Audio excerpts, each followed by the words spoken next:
Morning. Morning. The record reflects we are back in session on the Merritt matters to continue to review the remaining motion for new trial and the motion to reduce the death verdict to life in prison without the possibility of parole, and then eventually sentencing.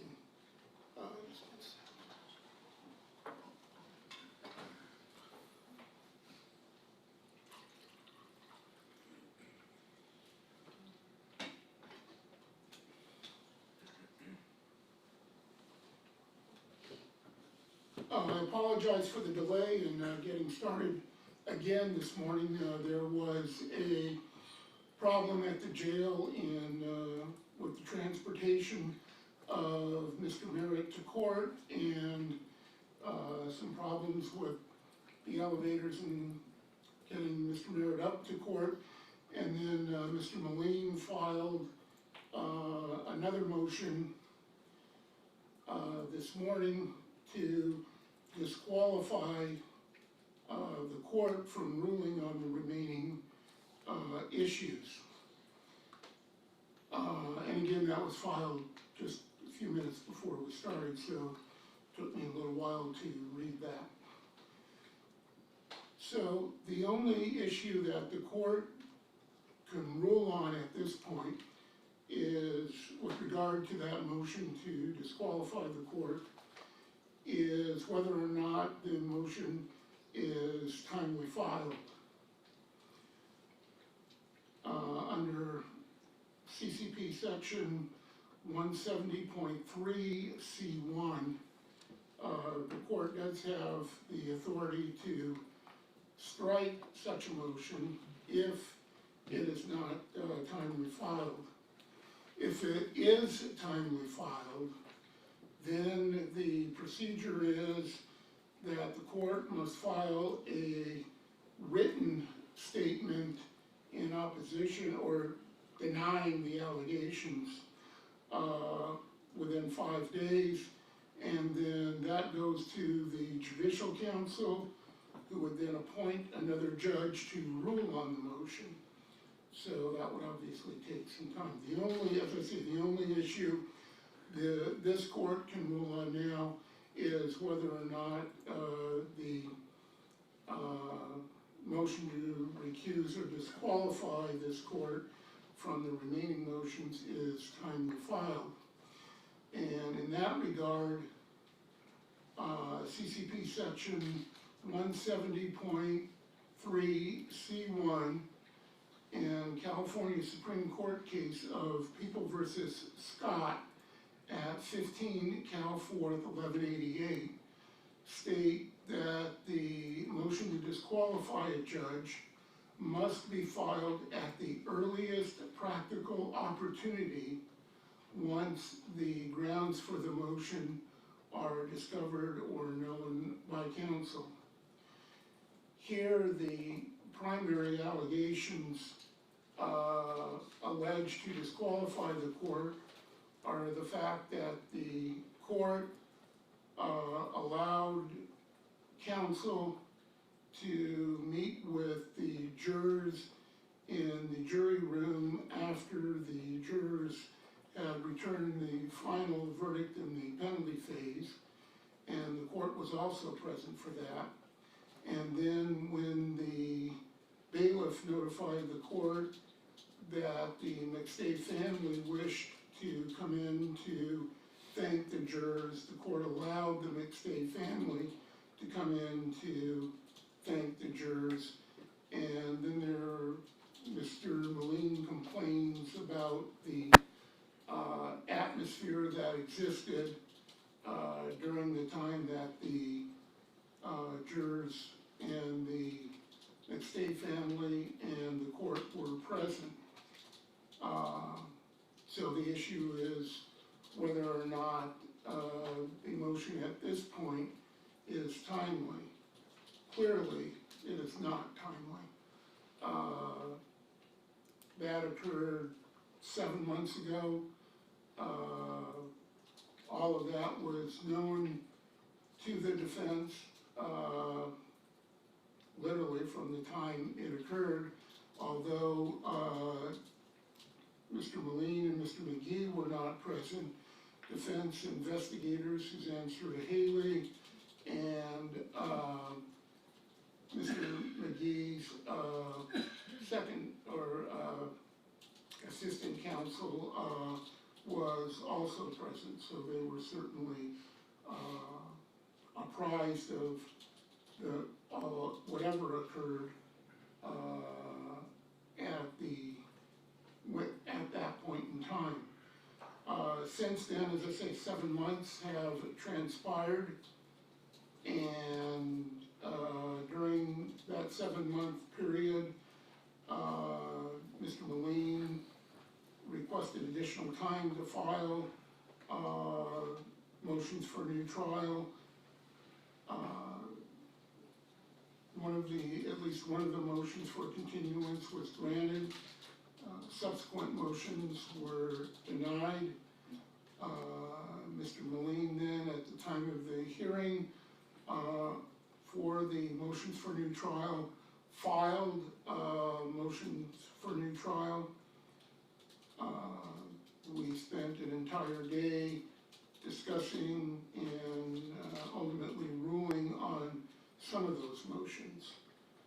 And then apparently what Mr. Moline also alleges he was unhappy with how the court ruled on the motions and the manner in which the court ruled on the motions, and he alleges that as an additional grounds for disqualifying the court.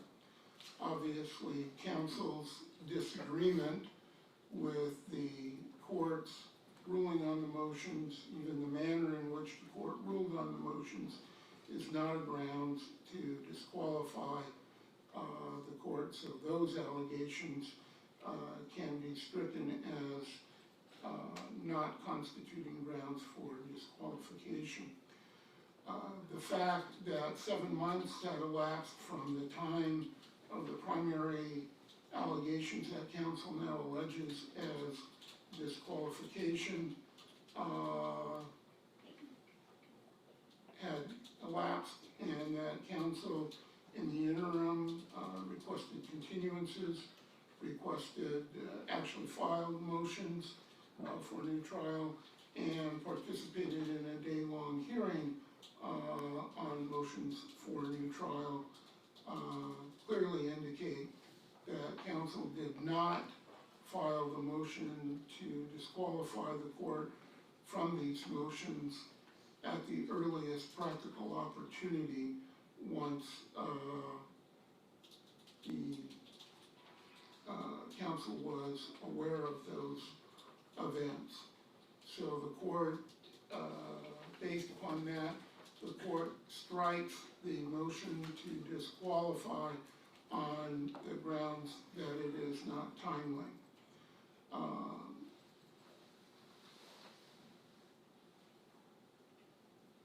Suffice it to say that if we were to reach the merits of the issue, the court would file a written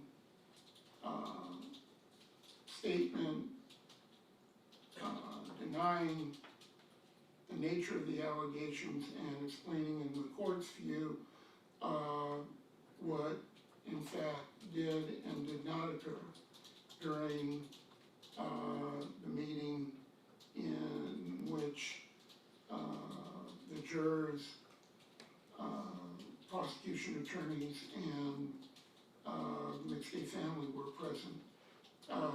The defense counsel, of course, was invited to be present for that.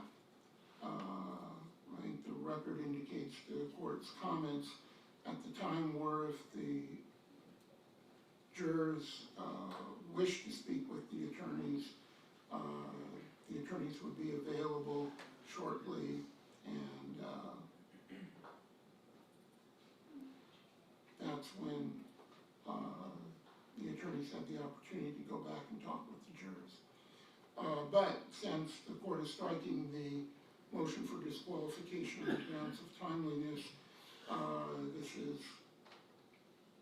not the appropriate time or manner to address the issues alleged in the motion. So the court will not do so at this time.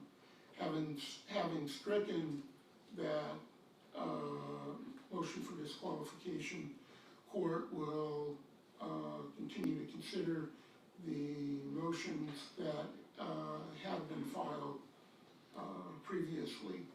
As I indicated, there was an additional motion for a new trial that defense counsel made on the grounds of cumulative misconduct of the prosecutors during the trial.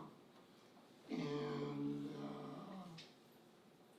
there were, defense counsel provided a notebook with 6 exhibits, many of which were DVDs of, I guess, clips from various parts of the trial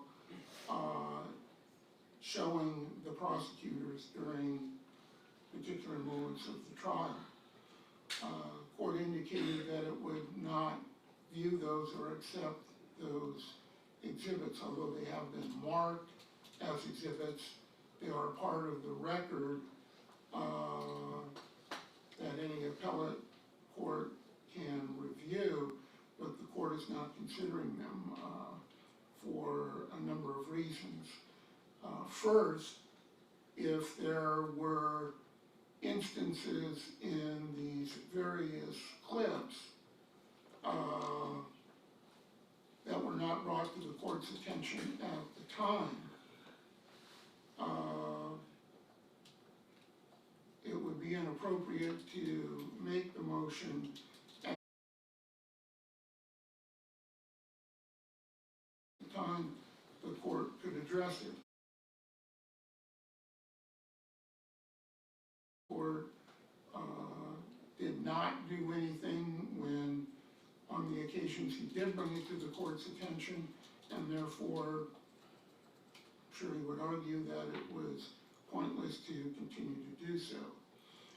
Nevertheless, if it's not brought to the court's attention, the issue is essentially waived and cannot be brought up as a grounds for new trial when it was never brought up during the course of the trial for the court to address. Of course, there were numerous instances where Mr. Moline did, not just Mr. Moline, where the defense team made objections and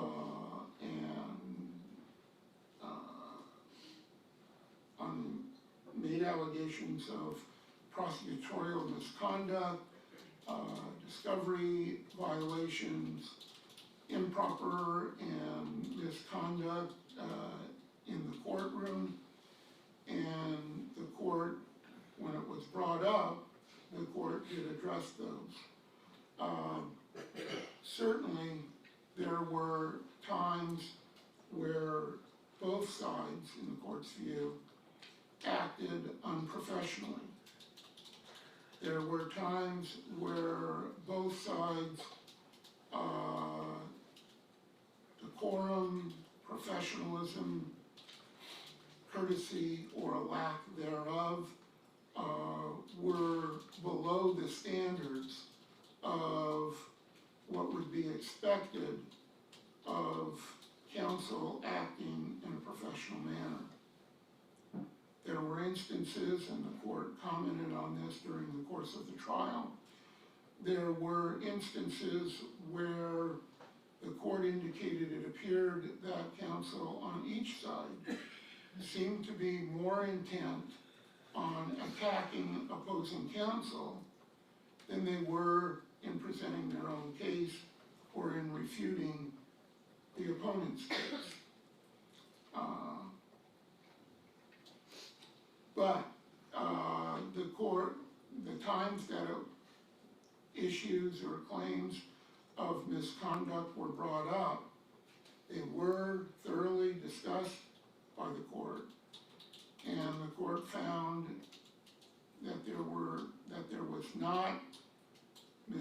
misconduct, although unprofessional conduct perhaps, but not misconduct. The remaining issue by defense counsel is that while each alleged incident in and of itself may not have been misconduct or rise to the level of such prejudice as to require a new trial, that the cumulative effect of the totality of all of the conduct of the prosecutors resulted in such prejudice that a new trial is necessary. As I indicated on Friday, in reviewing the transcripts and my notes with regard to the various motions for a new trial, the court also reviewed the transcripts of the areas where there were claims of misconduct, motions for mistrial, and I'm satisfied after reviewing all of those, that number one, there was no prosecutorial misconduct. Number two, there was no prejudice, even viewing the totality of all of the alleged instances of misconduct did not rise to the level of prejudice to the defendant.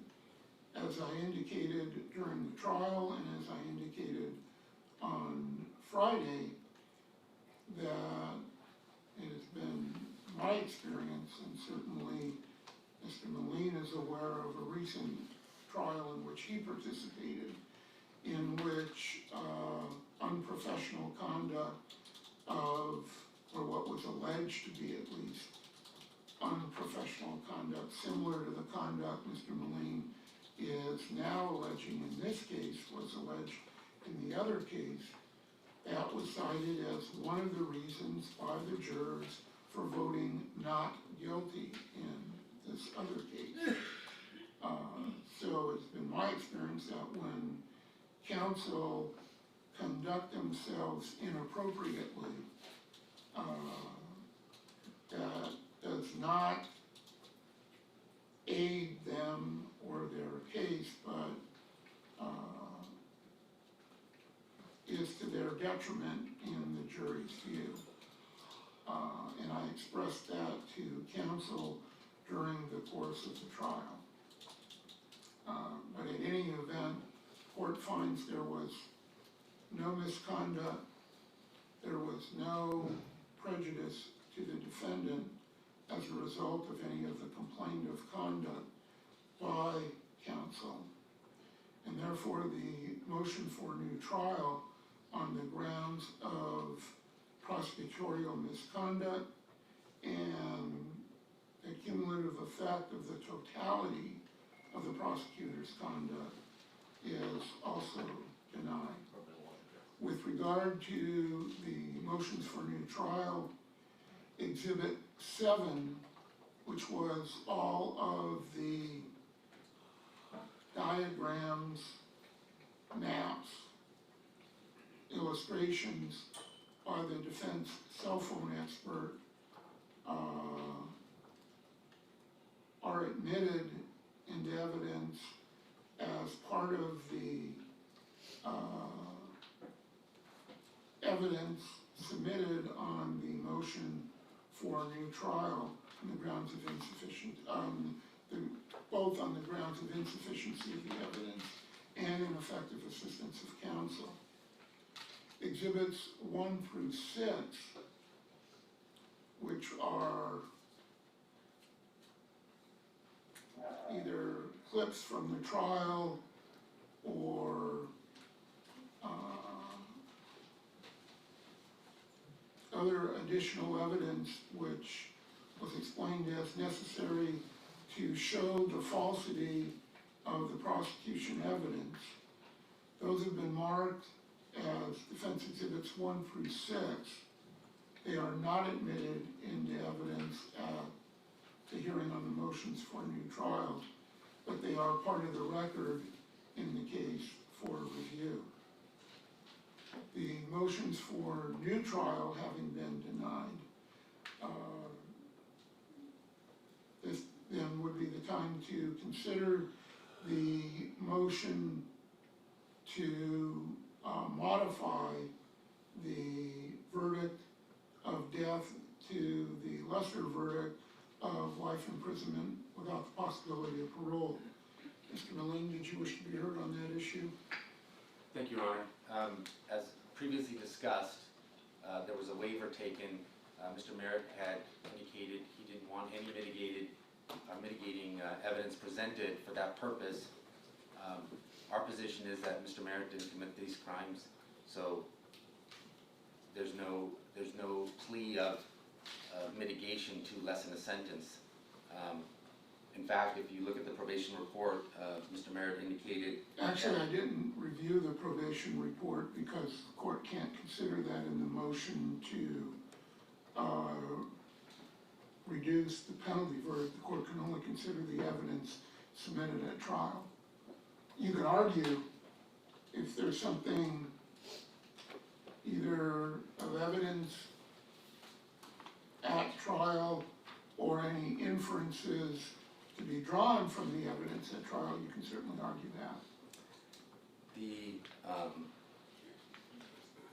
It would be the same arguments of insufficiency of the evidence, Your Honor, that we have previously made. There's no sense in making those all over again. The court has read our motion for new trial, has heard the arguments, is well aware of the facts that the defense stands by, and the court has made its position known in that regard. But we would still like the court to consider the insufficiency of the evidence, because at the end of the day, there is no evidence linking Mr. Merritt to these brutal murders. The fact remains the February 4th circumstances of events cannot be explained as Mr. Merritt as the perpetrator in any way, shape, or form. Whatever mental gymnastics one wants to undergo in their mind, it would exclude Mr. Merritt as the perpetrator if the theory that his truck was the truck leaving at 7:47 p.m. on the 4th. Taking that into account with the fact that you have QuickBook activity from 7:55 to 8:05 p.m. in the house. This wasn't remote QuickBook activity. This was activity testified to by prosecution witnesses and defense witnesses that happened in the house from 7:55 to 8:05. Coupled with the fact that you have the phone call from Joseph to Mr. Merritt that was witnessed by his wife Kathy and his daughter Taylor. She didn't witness the actual call, but Kathy Jarvis witnessed the actual Joseph McStay name come up on his phone with Mr. Merritt present. So that circumstance, those circumstances would not allow Mr. Merritt to be the perpetrator of these crimes under the prosecution theory. So how we got to this place, I don't know. I'm not, there's no evidence linking Mr. Merritt. It's a lot of name calling in the trial, that he's greedy, he's a gambler, and that dominated, and it had an effect on an already receptive jury who, of course, who could blame them? They would want to give justice to the family who had waited so long. But if you look at the evidence, there's nothing there. You can talk about the cell tower evidence as a possible thing that the jury could look at, which we've addressed. We tried to address we believe the mistake of the call data records, which indicate Mr. Merritt could not have been in the 85th degree azimuth, but the court has heard our arguments on that on Friday. The DNA evidence that the court cited, again, you're talking about a trace contribution. The Don Jones, the prosecution's own expert indicated that would be consistent with transfer DNA. It would be consistent, even though there's no evidence of a handshake or anything like that at the meeting on February 4th. If there was contact, a handshake, or what have you, that would be consistent with trace DNA being on the steering wheel of the Isuzu Trooper. It certainly would not be consistent with somebody driving the car to San Ysidro, because there would be more dominant force of DNA on the steering wheel and the controls.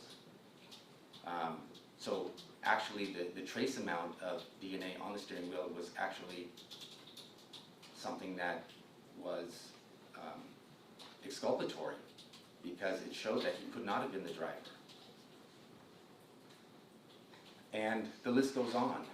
Whatever the prosecution said about whatever fact, and this is what we wanted to present in the motion for new trial, whatever they said about any given fact or any given circumstance was taken out of context. And when you look at what the prosecution did with the exculpatory evidence, they hired an expert, Dr. Lenny Rudin. They had this expert for multiple years on the issue of whether the truck was Mr. Merritt's truck. As we get into trial, we have a 402 hearing where Dr. Rudin realizes that there's a problem with the measurements. He expresses those problems to Mr. Imes in a series of emails on February 15th. Now, mind you, we're over a month into the trial. The defense knows nothing of this, but Dr. Rudin and Mr. Imes are having these email conversations where Dr. Rudin is expressing his doubt as to whether or not it's Mr. Merritt's truck, with all the Faro scans and with all the imagery that they were trying to use to show it was Mr. Merritt's truck. And based on the hard data, based on the measurements, Dr. Rudin then shares a series of emails and text messages with Mr. Imes saying basically, this is not Mr. Merritt's truck. Now, what does Mr. Imes do with that information? This is his expert at the time. What does he do? Nothing. He covers it up. He doesn't fulfill his duty in a death penalty case and tell the defense, hey, wait a minute, this is not, these measurements, we may have a problem with these measurements and I should disclose that to the defense.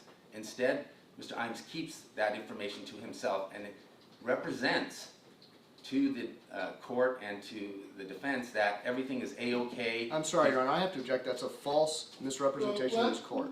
Let him finish his argument. You'll have a chance to respond.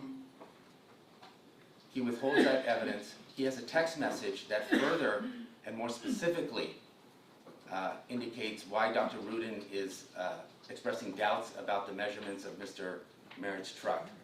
Instead of disclosing that to the defense, he keeps it to himself, and we have to find out during a 402 hearing in the middle of trial that this exculpatory evidence exists. And in any other court that I can ever imagine, I've been doing this a long time now, in any other court, Mr. Imes would have been at the very least admonished in front of the jury. Jury instructions would have been given for withholding evidence, exculpatory evidence from the defense, and at worst, he should have been removed from the case, there should have been a mistrial, and he should have been charged with a crime. It's a crime for a prosecutor to do that. But nothing happened. The jury didn't know about it, the court did not allow us to ask and address those issues in front of the jury, so the jury didn't know what Mr. Imes did, the sneakiness of his actions, the misconduct that he engaged in there. The jury had no clue. And then, in closing, Mr. Imes argues that Dr. Rudin is some kind of freak and quack, and he's not to be trusted, that he was doing this testimony for his retirement. And he knows that they didn't charge him a penny. Dr. Rudin worked for free for them, and he worked for free when he contacted us. If not for Dr. Rudin contacting us and saying, hey, we got a problem here because I just watched Dr. Licio, or Mr. Licio's testimony, and that guy is lying. And let me tell you the story. And that's how we found out about what Mr. Imes had done. And the court blocked that entire line of questioning so the jury could not hear it. We could have used, and by the way, we didn't know until that didn't come out until April, well after Mr. Liscio had testified. So we couldn't even use that information to cross-examine Mr. Liscio at the time. Sure, we could have called him back, but it's better to cross-examine on those issues, and it would have been much better for the defense to be able to do that at the time. And then, during the time that the court indicates that there were multiple allegations of misconduct, on many of those occasions, Your Honor, Mr. Imes demanded a hearing. If the court recalls, Mr. Imes demanding a hearing as to the misconduct allegations. Well, when it came time for us requesting a hearing on his misconduct and withholding that information from the defense, the court didn't give us a hearing. Mr. Imes didn't want a hearing then, because you know what Mr. Imes did? He submitted a declaration to the court as his explanation for destroying the text message that he got from Dr. Rudin, and the court allowed that to occur without a hearing. So you can understand how we believe during the course of the trial. I'm going to object. This isn't really relevant to reducing the verdict at all. Go ahead. This created the atmosphere that led to a jury that can find Mr. Merritt guilty. When you talk about greed, and when you talk about all the things, the nonsensical things they talk, how do you counteract something when they're just name calling? You can't do it. And that's the atmosphere that permeated the trial. But in terms of evidence, Your Honor, there's no evidence that Mr. Merritt did this. Not one shred of evidence. And it was the court's responsibility to say, wait a minute, guys, where's the evidence? Where is it? Before we're gonna determine, before we even go to whether the jury gets to decide or not, where is the evidence? The court had that opportunity at the 11:18, and it doesn't matter what the court's going to read in terms of the court's slant on the evidence. It really doesn't matter, because everything the court says about what Ms. Blake said or what Michael said, it doesn't matter, because they were impeached with earlier statements that were contradictory. So there's simply no evidence in this case, but the court, this is where we're at. I'm not sure how we got here, but we're here. And the court's going to do what the court's going to do. But in regards to reducing the sentence, if the court is going to go with the jury's finding in this case, what other sentence is there? The brutal killing of 2 toddlers and an entire family? There's only one verdict for that, Your Honor. It's just not Mr. Merritt who did it, but I don't see how the court can do any other, I don't see how the court can do anything other than what was been recommended by probation and what the prosecution has been asking for, because this type of a crime demands that type of punishment. It's just the wrong guy. And I'll leave it. Yeah. Mr. Imes, you wish to be heard? Yes, Your Honor. Pursuant to California Penal Code Section 194.e, the court is well aware of its duty to reweigh the penalty phase evidence in deciding whether or not the jury had sufficient aggravating evidence to substantially outweigh that of the mitigating evidence that was presented. As I laid out in my trial brief to the court on that issue that was filed some time ago, I hope the court had an opportunity to read it. I did. I lay out for the court that even though that no presentation of mitigating evidence was done by the defense, there was sufficient evidence in the record for the court to consider, aside from the testimony of Ms. Jarvis and the defendant's daughter. The one thing that is clear is that on the merits, the defense's position is to impugn the credibility of not only the jury now, but also the court. And that is not a basis to reduce the verdict. The question is, what did the jury see, and what did the jury do?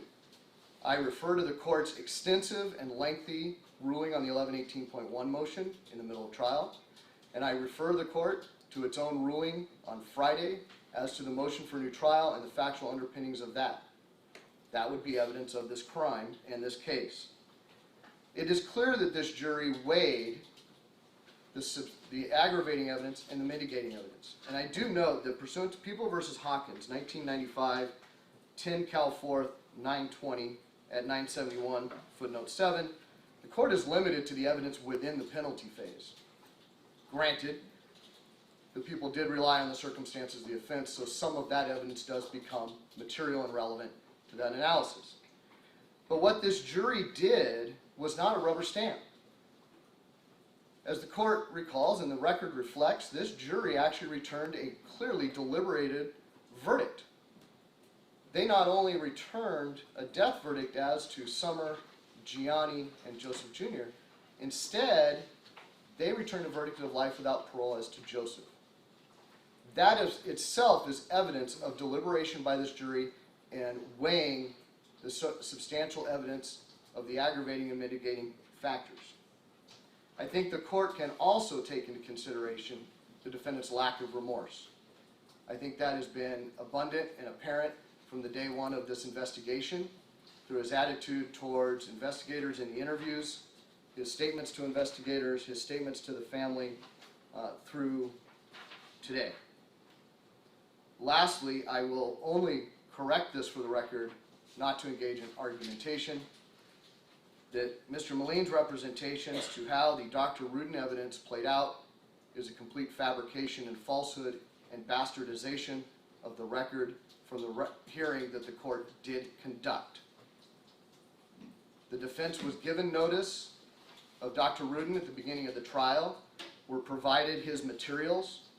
During the course of preparing for trial, the people did make a tactical decision not to use him. And at that moment, an email was sent to all counsel, advising them of Dr. Rudin's conclusions and inviting them to contact them for further explanation as to all the technical details. They were on notice.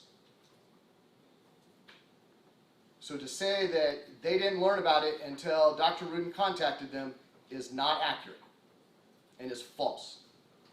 The court should not consider that in weighing this, as the court is limited to the evidence that was presented at the penalty phase. Based on that, based on the pleadings, unless the court has any specific questions or inquiries, people would submit and ask the court to deny the statutory motion to reduce this deliberative verdict from the jury. All right, Your Honor, I do have one brief comment. sure. What counsel has just said regarding the emails, he knows what he's saying is not true, because he knows that in the February 15 emails he didn't disclose all the facts. And he's forgetting that the court made a finding that he withheld exculpatory evidence, and that Exhibit O should have been turned over to the defense, and he destroyed it. The court has already made that finding. So I'm not sure what he's talking about in regards to he did everything that he was supposed to do. He didn't, and the court found that he didn't, and not turning over Exhibit O. Second thing, let's not forget, Your Honor, that there's 3 profiles, okay? And yes, I'm going to call them profiles because that's what they are. Whether you want to call them profiles or allele lists, these are 3 individuals that were located, their DNA was located in the graves in areas that the prosecution's expert themselves went to, because those are the logical places that DNA, if it were to survive the decomposition fluid, it would be in those areas, the knots of the ropes, some clothing items, and those were examined by the prosecution as well, because that's where, even though they were in decomposition fluid, that's where DNA would survive. And so they did it, and we did it. We just used different technology. We used the MVAC to suck out whatever we could. It's a powerful tool. You addressed all of this on Friday. Right, but the issue that I want the court to consider is that you still have these 3 profiles, and the fact that the DA's office, who's the only person in this case that can actually run those single key submissions, still refuses to this day to do that. And there's no reason to it. It's indefensible not to at least do the single key submissions, and so you still have that unanswered question out there. And I'd like the court to consider that as well. Thank you. As I say, you raised those issues on Friday, and the court addressed the DNA issues at length on Friday. Can I clarify one thing on that? There is no statute authorizing the district attorney or the district attorney's office. Yeah, you addressed that on Friday as well. Okay, just wanted to make that Okay. clear. I didn't, apparently it wasn't clear enough, so, okay, thank you. All right. So, as pointed out, the standard that the court is required to utilize in reviewing a verdict of death by the jury and considering the statutory motion to reduce that verdict to life imprisonment without the possibility of parole is that the court must independently examine and weigh the evidence regarding the aggravating and mitigating circumstances. And then the judge must make an independent judgment as to whether or not the totality of the weight of that evidence supports the jury's verdict of death. The court does not render its own or de novo penalty decision. And that standard is set forth by the California Supreme Court in People versus Espinoza at 3 Cal 4th 806, People versus Alvarez 14 Cal 4th 155, and People versus Cunningham 25 Cal 4th 926.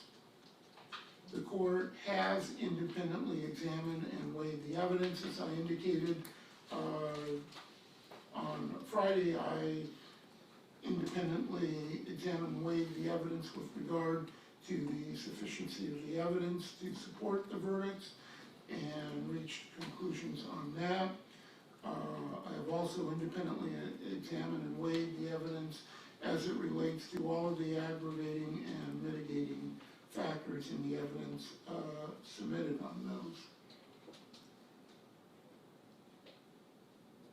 The court will summarize the primary evidence that is most significant to the court in making its independent judgment as to whether or not the weight of the evidence supports the jury's verdict. Before I do that, however, let me address two issues that were raised by Mr. Moline in his comments. He again referred to the binder of exhibits 1 through 6, that the court indicated it would not be considering here. And he indicated that anything that the prosecution put forth, the defense was able to show that it was either out of context or flat out false. And that's what those exhibits 1 through 6 were to demonstrate. As I indicated, the court had reviewed the entire record of all of the evidence, both defense and prosecution, to evaluate the evidence and to make an independent judgment. What Mr. Moline is basically saying is there's a conflict in the evidence. Prosecution evidence says one thing, defense evidence says no, that evidence is wrong, it's taken out of context, it's false, here's why it's false. That creates a conflict in the evidence. Jurors had the opportunity to see the arguments on both sides, to evaluate those conflicts in the evidence, and the jury resolved that conflict against the defense in favor of the prosecution.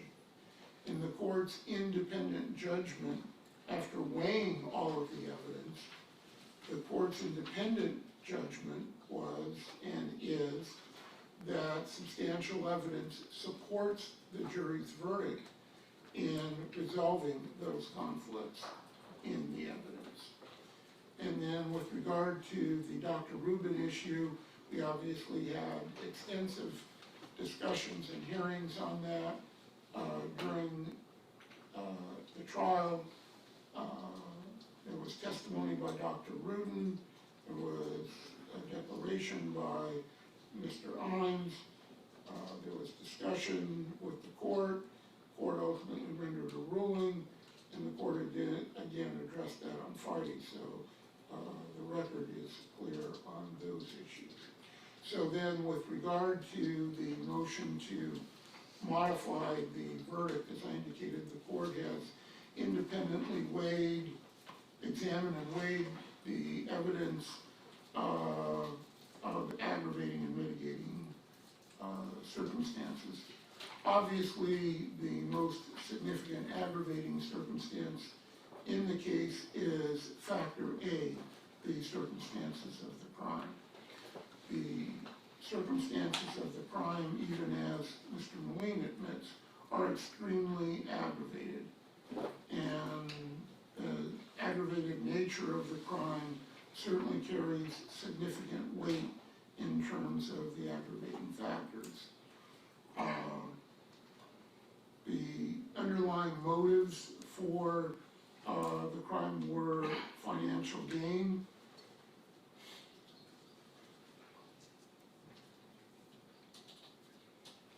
And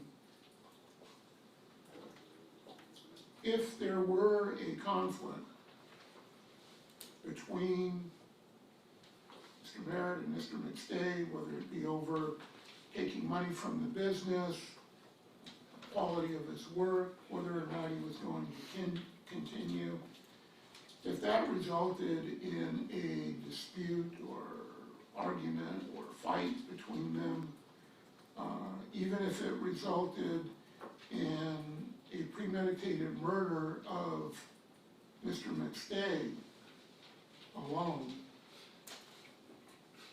we wouldn't be here on a verdict of death. And I think the jury recognized that, as pointed out by the prosecution, even with all of the other aggravating circumstances. When it came to the murder of Joseph, the jury set the penalty at life imprisonment without possibility of parole rather than death as to Joseph. But what makes the circumstances here more aggravated is that the defendant went to the victim's home where he knew Joseph's wife and young children were. And that any confrontation that resulted there would result with both Summer and the children being present.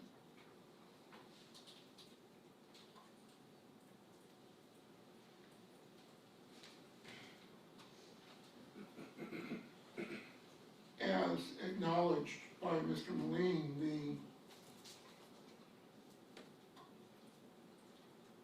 the additional killing, not only of Summer, but of two small children, is extremely aggravating. If you were to imagine a scale of 1 to 10 of aggravation, there isn't really much that can be more aggravating than the intentional murder of two small children and the manner in which that was done, with multiple blunt force trauma to their heads.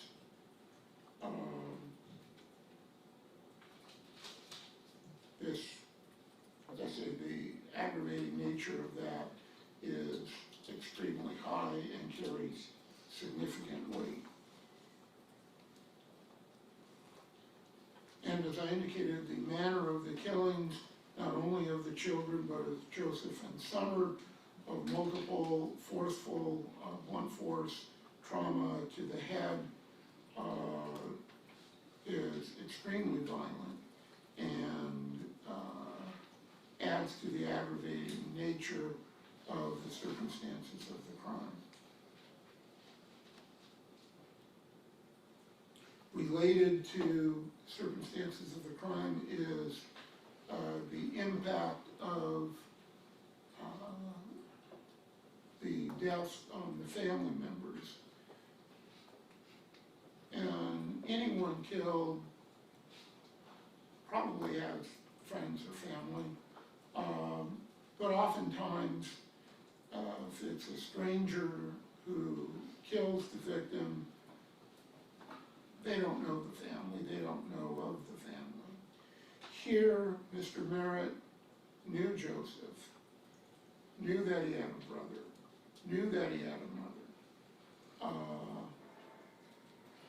So he knew the impact of the loss that would be created for the family. Not only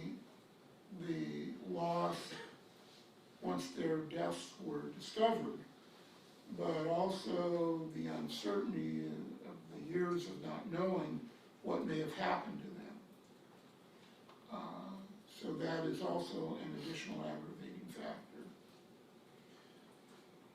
An additional aggravating factor related to the circumstances of the crime is that the victims were vulnerable. Certainly the two small children were vulnerable, but also Joseph and Summer were vulnerable in the sense that Mr. Merritt was someone that was known to them.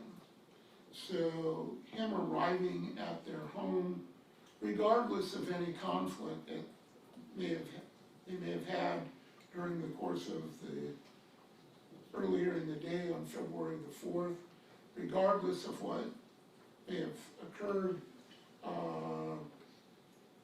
between Joseph and Mr. Merritt, he was someone that was known to them for a long period of time, that they had had a friendly relationship as well as a business relationship. And there was no reason for either of them to suspect violence on the part of Mr. Merritt. And so that makes them vulnerable to where they would allow Mr. Merritt into their home and not be on guard for a violent attack.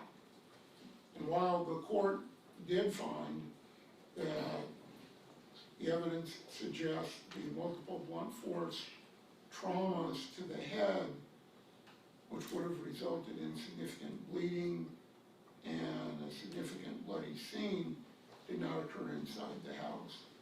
Of course, that does not mean that there could not have been other violence rendering the victims either unconscious or restrained or otherwise compelled to or forced to leave with the defendant.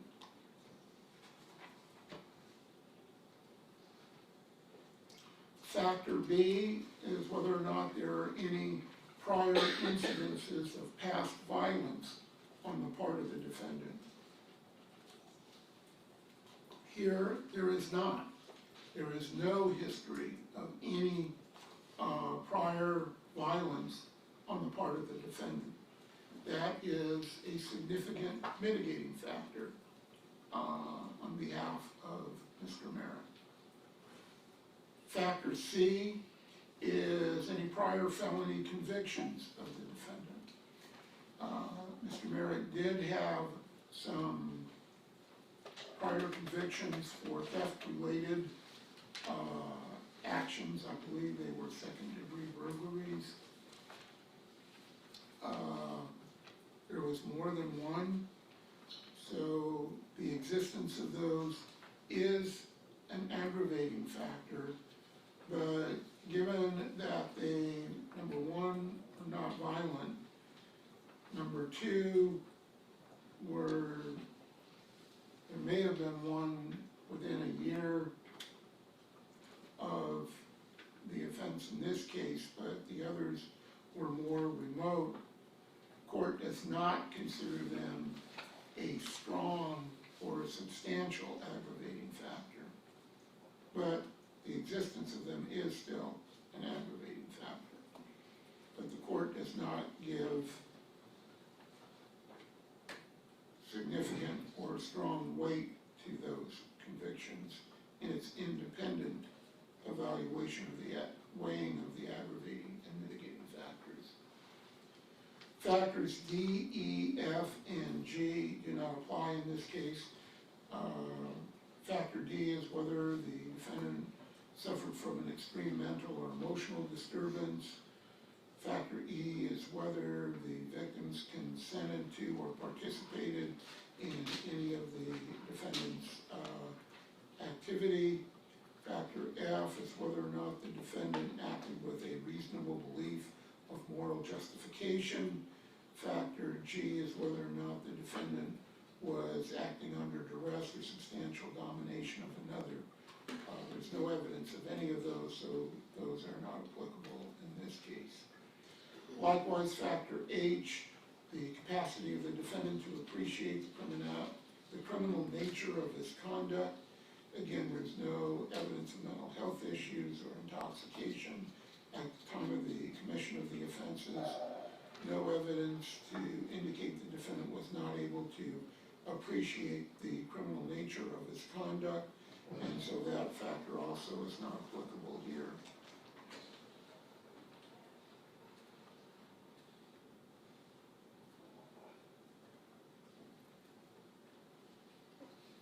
Factor I is the defendant's age. Court considers that factor to be neutral, not aggravating or mitigating. Factor J is whether the defendant's participation in the crime was minor. That also is not applicable here. Factor K, any additional mitigating evidence. Here, there is other mitigating evidence. The defense raised the issue of lingering doubt in the penalty phase. And I suppose in a circumstantial evidence case, there is always some room for some possible or remote or lingering doubt. And the court will acknowledge there is the possibility of the existence of some lingering doubt, and that is a mitigating factor to take into consideration in determining the appropriate penalty. In light of the court's ruling with regard to the sufficiency of the evidence, again, the court does not consider that a strong mitigating factor or attach significant weight to it, but it is a mitigating factor. The prosecution argues lack of remorse is an aggravating factor. Court does not consider lack of remorse in this case to be an aggravating factor. The defendant's position throughout the trial is he is not the person who committed the crime. So a defendant asserting his innocence, I don't think can be considered a factor in aggravation. And so the court does not consider lack of remorse where the defendant is steadfast in his assertion he is not the responsible party to be a circumstance in aggravation. During the guilt phase of the trial, the defendant's daughter testified. She testified to certain facts with regard to the alleged phone call on February the 4th.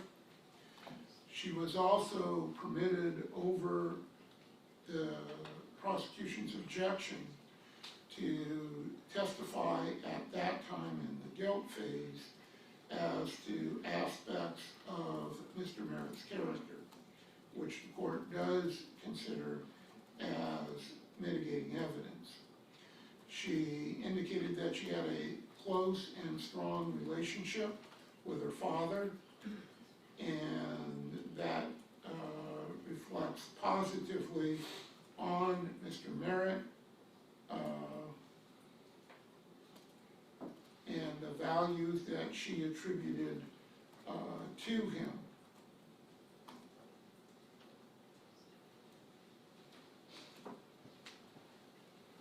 She indicated he was, even though he may have always been present, he was a good father. He instituted good values in the children, and she attributes those values of her father and the direction given by her father as a significant factor in her current academic success and goals for the future. And all of that reflects very positively on the defendant's character and shows a strong family bond with his children, and his wife also testified to similar characteristics, although she also testified to some negative aspects as well. But overall, certainly there were positive aspects of the defendant's character, close relationship with his children, which reflected very positive values of the defendant. The court, in its independent weighing of the evidence, considers that to be significant mitigating evidence. Also, the defendant definitely has a creative streak.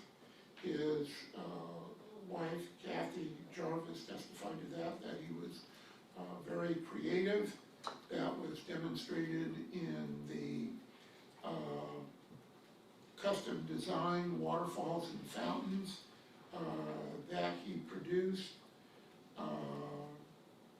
There were times where he indicated, where he demonstrated positive work ethic in maintaining a business, creating a creative product. As I indicated, on Friday there were also times where that work ethic was wanting or failing, but certainly the fact that he had a creative skill and he had the welding skills and still does to create and make custom fountains and other creative items is also a positive factor and a significant mitigating circumstance.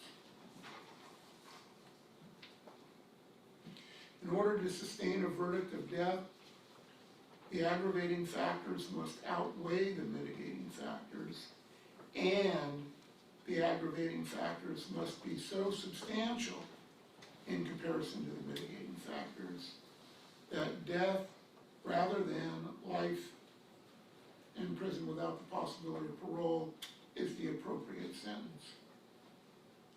The jury so found that with regard to the murder of Summer, Gianni, and Joseph Jr., that the aggravating factors did outweigh the mitigating factors, and that the aggravating factors were so substantial in comparison to the mitigating factors that death was the appropriate verdict for those three offenses.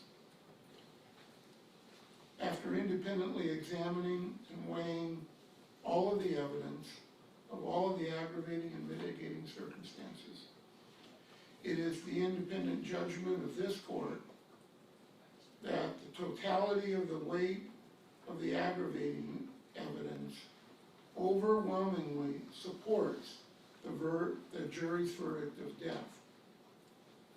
The extreme violence and savagery of the nature of the killings, particularly of two small children, far outweighs the totality of all of the mitigating evidence.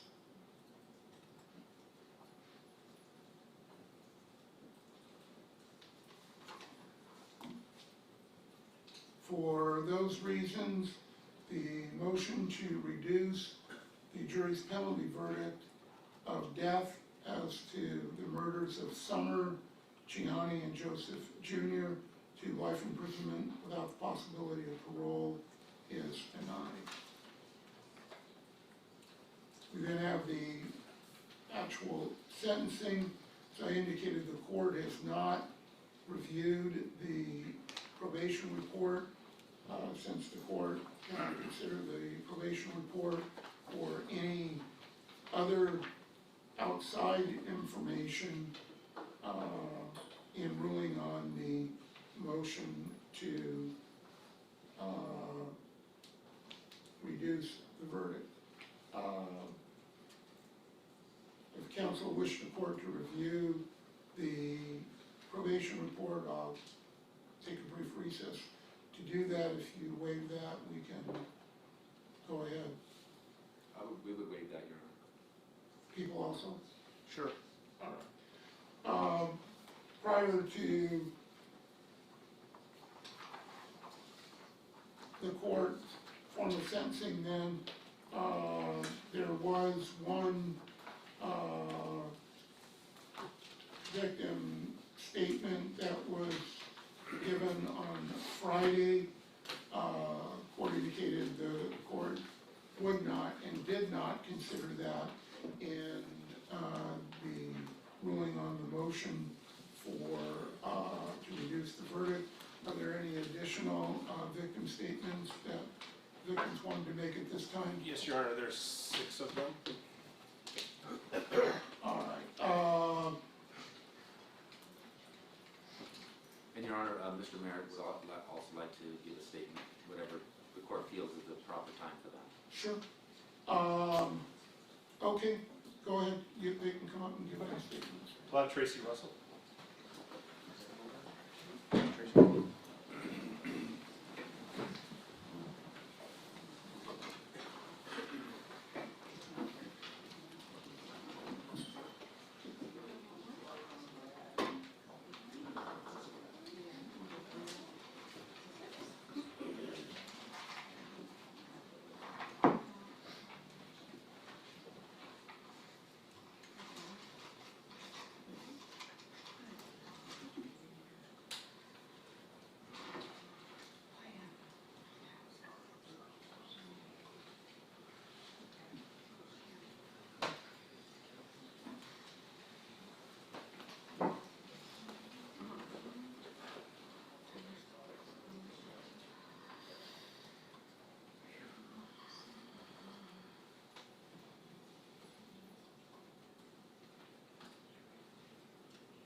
I don't know how I could ever explain the impact this man's had on our family. I'm gonna have to ask you to try to speak a little bit louder. If you want Ms. Rodriguez to read it for you, you can have her read it.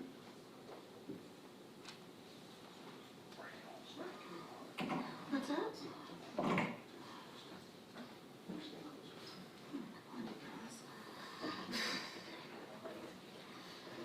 I don't know that I could ever explain the impact that this man has had on our family. This trial has been excruciatingly painful. We will never recover from these evil acts. We are scarred for life. It takes but a memory, a thought, a song, seeing or hearing something that has to do with him to rip this one open time and time again.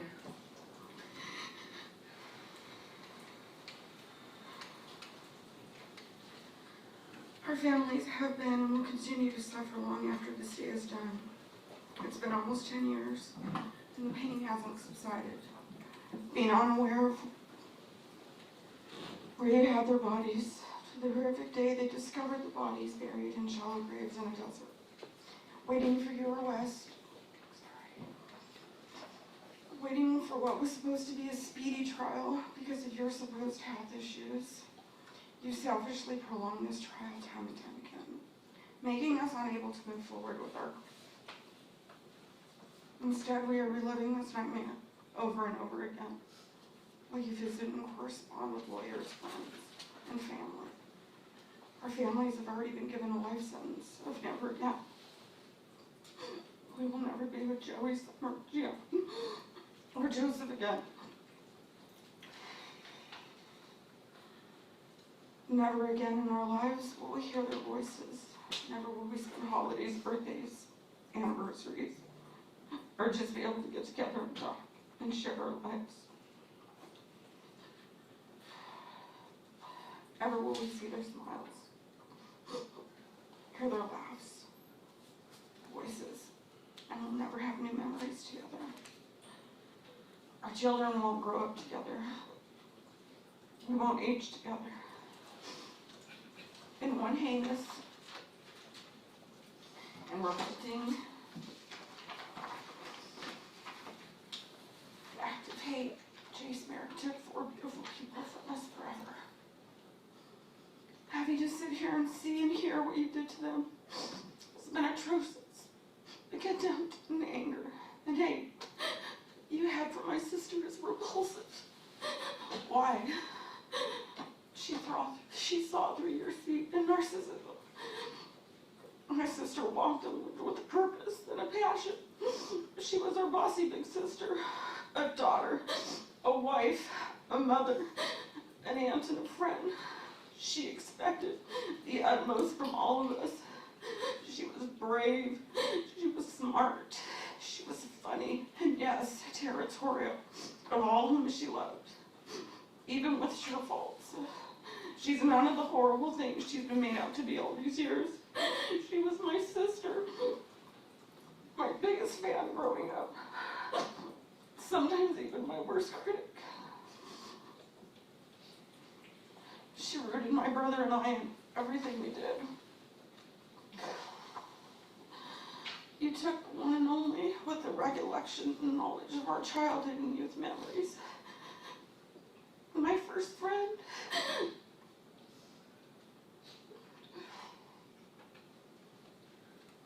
Every day there are reminders of her, of us, and of them. It kills me to my soul that we will never have them in our lives again. We had our last conversation February 4th, 2010. They were planning to come and meet my newborn son. We were supposed to have a slumber with the boys.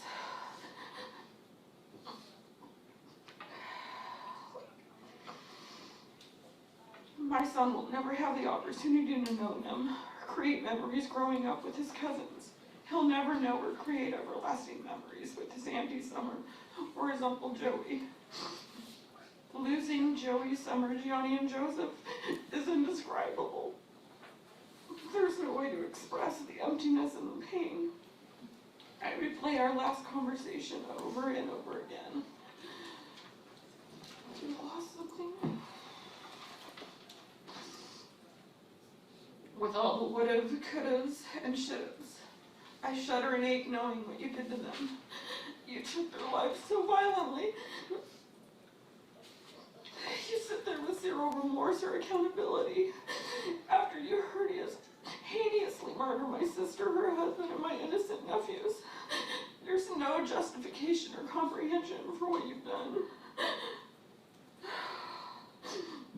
To see how your actions have devastated and destroyed my mother, knowing there's nothing I can do to alleviate her daily pain and suffering. You murdered her firstborn daughter, her son, and her 2 grandchildren. She now suffers depression, anxiety. She's been hospitalized numerous times, twice over this last summer.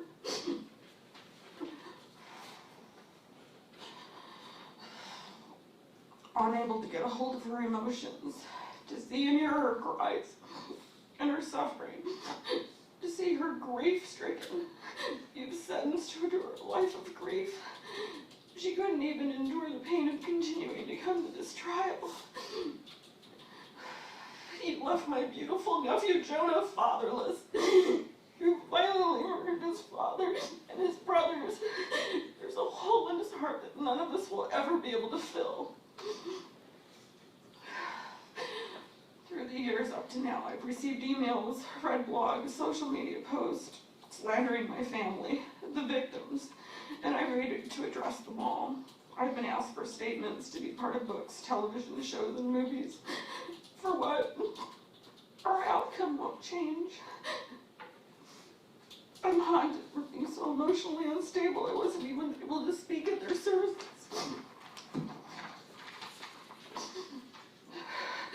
We were tormented for years of not knowing, and years of waiting. I'm forever grateful to the motorcyclist who called in what he thought to be human remains. That call led us here. Justice is finally being served for Joey, Summer, Gianni, and Joseph. Although this doesn't mean we get them back, or anyone wins. I have sat behind the murderer's family. With my family. He still hasn't attorneys, who I am appalled at for wanting this man to hurt other innocent people.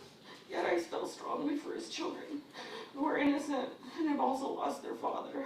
For that I am truly sorry, and I empathize for their pain and their loss and their suffering. I want to express my gratitude to everyone behind the scenes for bringing this man to justice. Britt, Melissa, Sean, and Ryan at the forefront for being diligent, kind, and informative. I would not have been able to navigate through this legal, devastating, emotional trial. Ella, who sat by my side every day since January 7th, constantly encouraging me and guiding me every step of the way. I'm grateful to all the detectives, Hanky, Bachman, Fisher, Avila, Gaffney, and all those behind the scenes. Your passion for justice, your skill, your hard work, your perseverance, dedication, and kindness. To me and my family all these years, leading up to and during this trial. The jury, for your guilty verdict, your civic duty and mighty sacrifice for being here and having to see and listen to what this man has done. My husband's family and friends who stood by me, helped me with my son, and made it possible for me to be in court, to see this man brought to justice.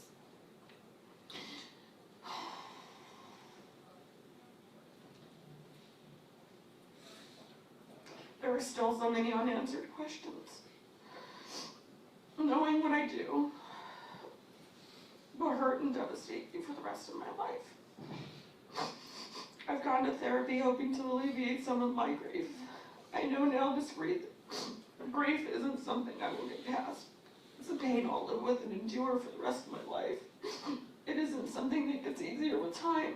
It gets worse. The longing, wanting hurt the more as time passes. I miss them in my life more and more, wondering what it would be to still have them. Thank you. Thank you, ma'am, I appreciate your comments.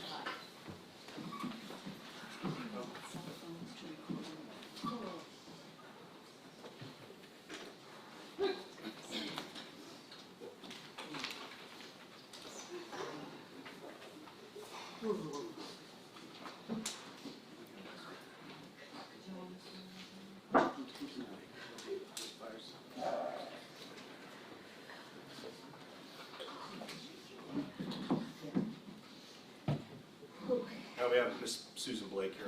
Yes, thank you.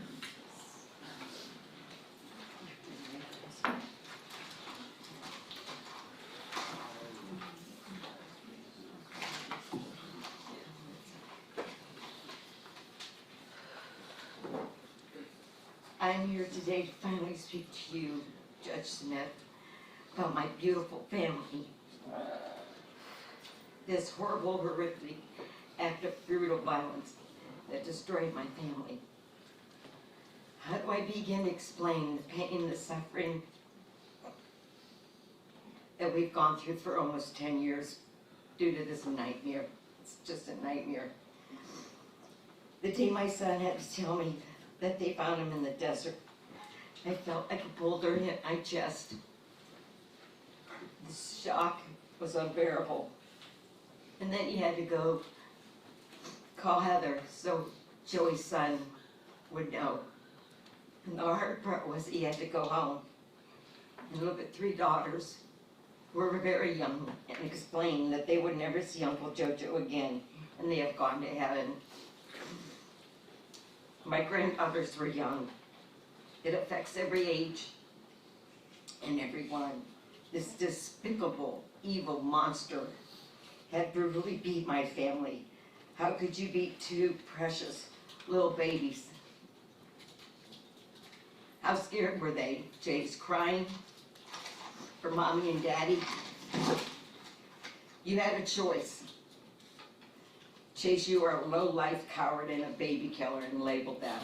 Just a monster. They were beautiful little boys who never had a life, never got to ride a bike, play sports, go to school,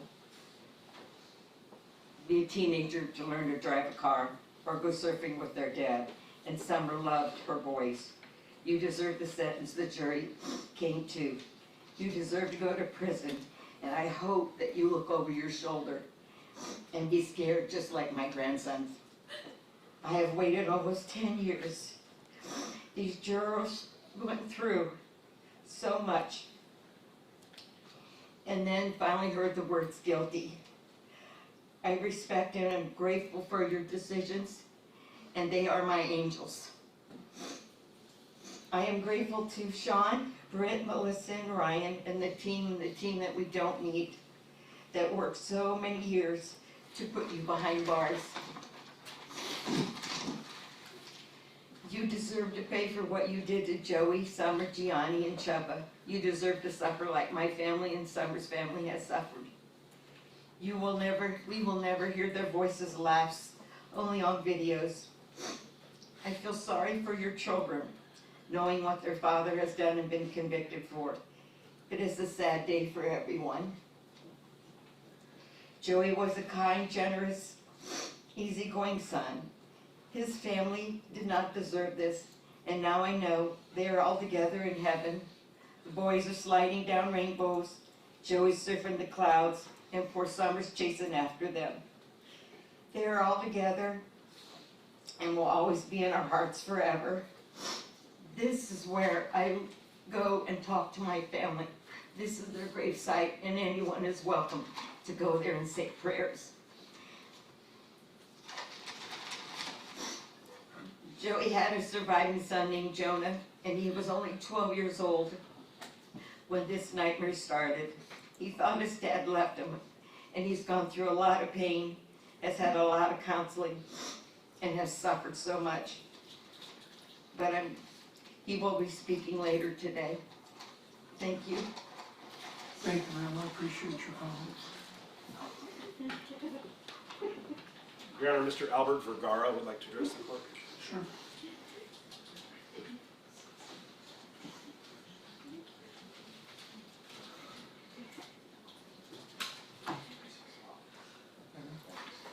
Yes, thank you. I too am a very emotional person. Just gonna try to go through this. Your Honor, I'd like to thank you for just presiding over this case so diligently as you have. The prosecution, you gentlemen and ladies did a phenomenal job in being organized and presenting your case very well. The jurors who are present and those that are not,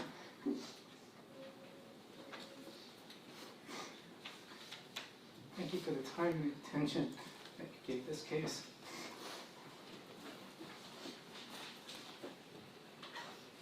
I am Summer's former husband. She and I were married when we were very young. We were married for 7 years. So first I want to talk about gratitude. I'm grateful for having been able to tell Summer that I was sorry for my part in the dissolution of the marriage. At the time when I thought I was being encouraging to her, I was actually kind of depleting her self-esteem. What I didn't realize at the time was that she was very vulnerable. She wasn't actually quite as confident as she thought she was, or as she put on, I should say. She was very intelligent. She used to read a tremendous amount, but she may have felt that she could not live up to my personal expectations. Therefore, I was happy to have let her know that I had learned from my naivete. Many years later, I saw Summer just down the street from where I work. How unusual that was, because I rarely leave my building on my work day. Divine intervention is beautiful, Jason. I'm glad I was able to see her and her brother Kenneth, and her son Gianni, and his baby brother-to-be still in her belly. We exchanged pleasantries, and we went on our way. But as I reflected back on that incredible and unusual meeting, because it was just so rare that I would even be on the street, I remember thinking how wonderful it was that she found love, and that she was building a family, and I was happy for her. The next time I heard of anything about Summer was that she and her family had gone missing.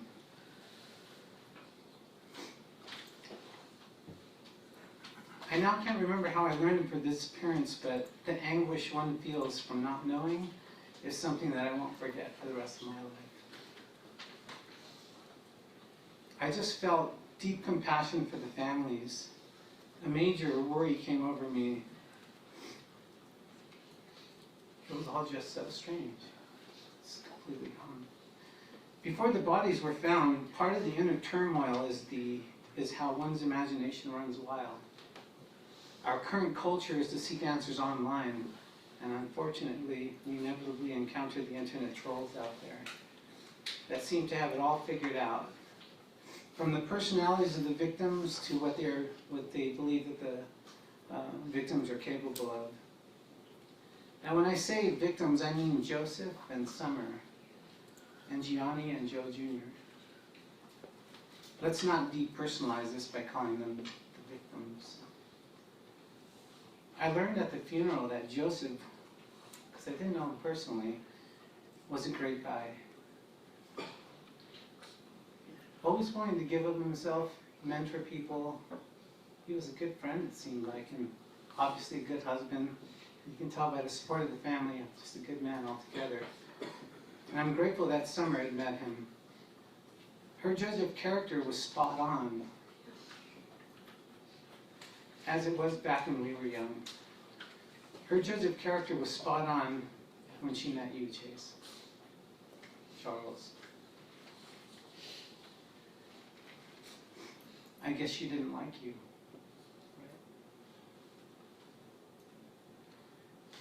Now, she was difficult. Absolutely true. But she was also great.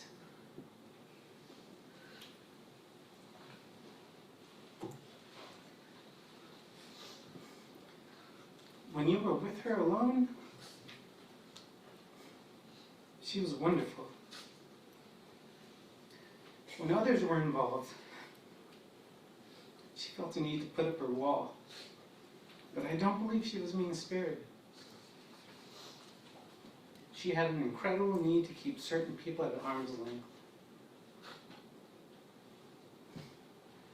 One time, when Summer and I were young, we were discussing what we wanted to do when we died. It's the kind of romantic thing you say, you know, when you're young. She said to me, I want you to play this song at my funeral. It's Norman Greenbaum's Spirit in the Sky, and these are a couple of the lyrics that were important at that time.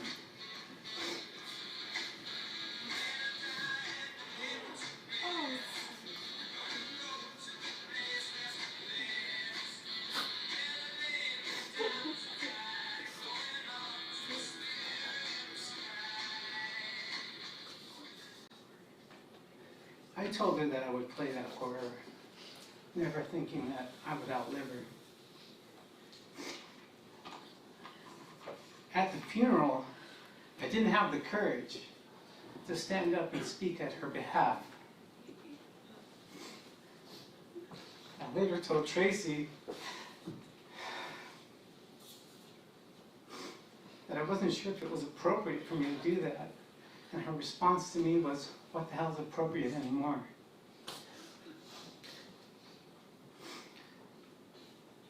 When I thought about what I wanted to say to you, I thought about being vulgar to you, but you'd expect that. You just sit there looking at me like you were watching TV, still disconnected from what you have done. And then I thought, because of my heart, that I would kill you with kindness and make a statement that I forgive you. But I'm not able to do that. I don't forgive you. So instead, I want to psychologically mess you up.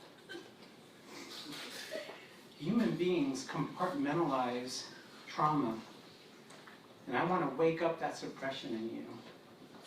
Every time you hear a sound in prison or in a movie that is similar to the sounds that you made that day when you murdered a family, I hope it rings loud in your ears. And that those sounds haunt you, Chase.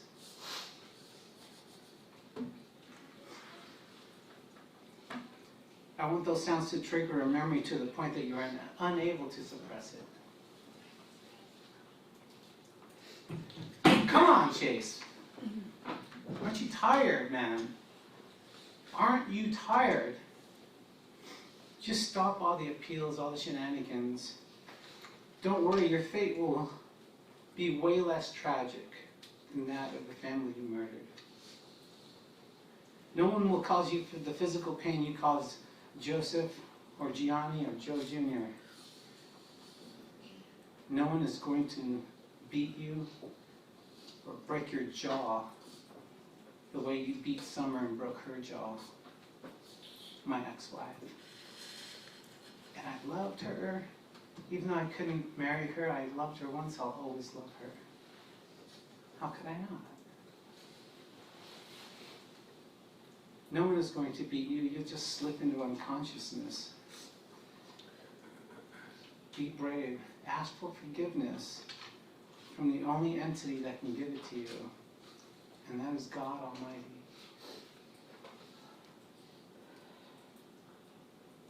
I'm sad for you, I'm really sad for your family, and I'm sad that my family ever met you. Thank you, sir. I appreciate your comments.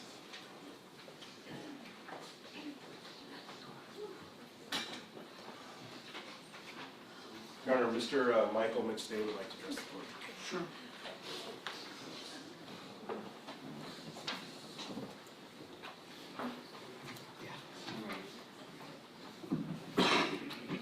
Hi, Your Honor. November 13th, 2013, I left a mark.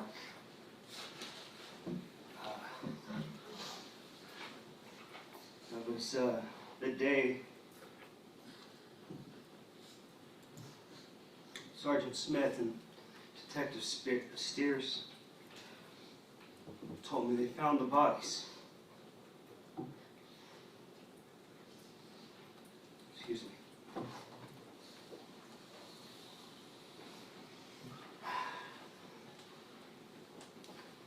But the jury has spoken.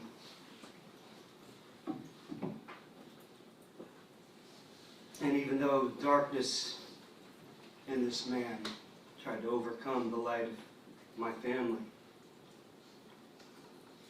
the light will always overcome the darkness.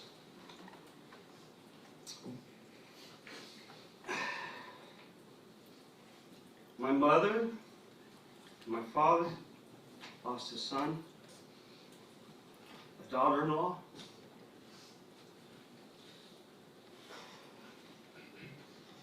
two grandsons, and left one behind.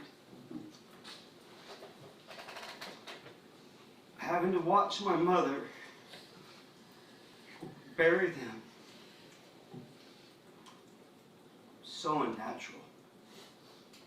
So unnatural. Not natural causes. There was intent here. It's disturbing, it was devastating. And my brother had to, my nephew had to grow up without a father. Although he had one heck of a stepdad, but not his dad. And there were birthdays, there were Thanksgivings, there were family time, no Christmas, no kids smiling, no more.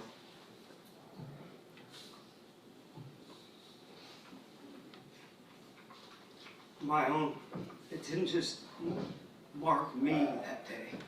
It marked my kids.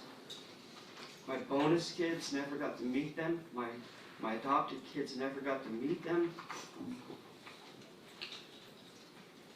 You cannot get back time. There's nothing more valuable on this earth than time. And that was stolen from them. It was stolen from us.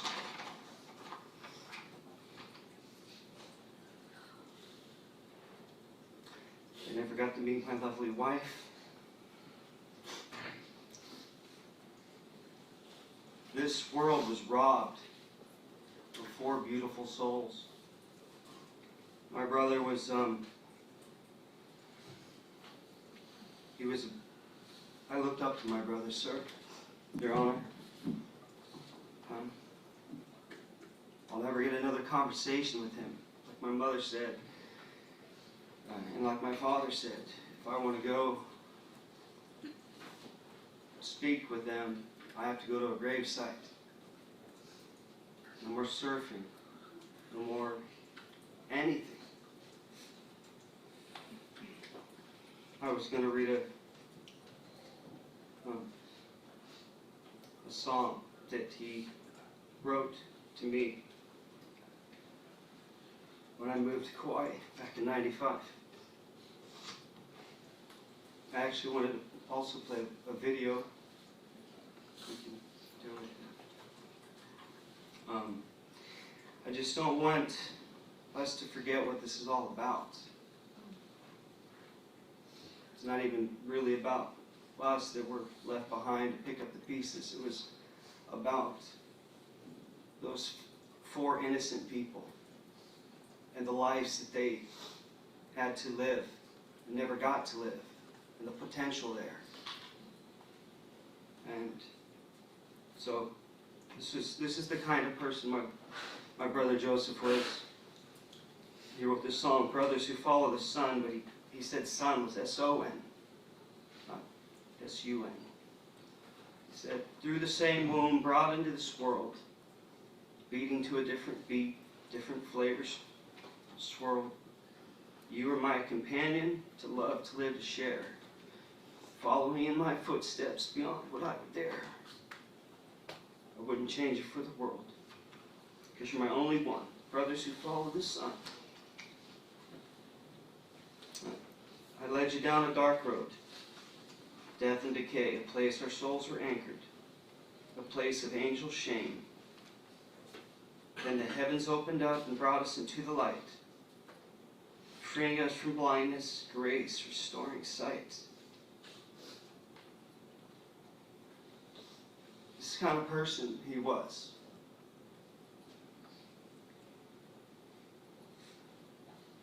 It was, this whole thing is a bad deal. I'm not a gambler, but it's a pretty poor exchange rate. We lose 4 beautiful souls for one to remain. One that's heartless, a man that is the face of evil. He's unrepentant, he lacks a conscience, he's conscience deprived. He's non-apologetic, he's merciless. He was a lifelong criminal. But I won't waste any more time on him. I just want to read one verse, maybe 2 from the Bible, if that's okay. One is my life verse that actually my brother showed me one time. It said, therefore we do not lose heart, though our outer man is decaying. Our inner man is being renewed day by day. For momentary light affliction is producing for us an eternal weight of glory, far beyond all comparison, while we look not at the things which are seen, but unseen, because that which is seen is temporal, the unseen is eternal. So I will waste no more time, no more words on this man. He's not worth my time. He's not worth their time. He stole their time. He's not worth it.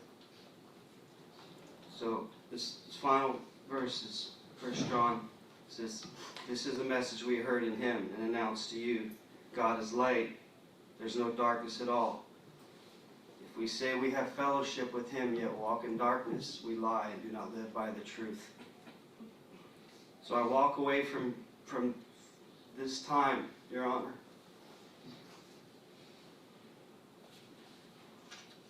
just knowing that I will meet Summer, the boys, Joey again.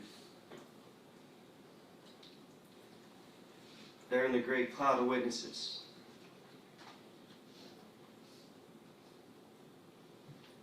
And I know that there's They've spoken. They've rendered a verdict. So, I'm asking you not to reduce the sentence. Thank you, sir. Thank you, sir. I appreciate your comments.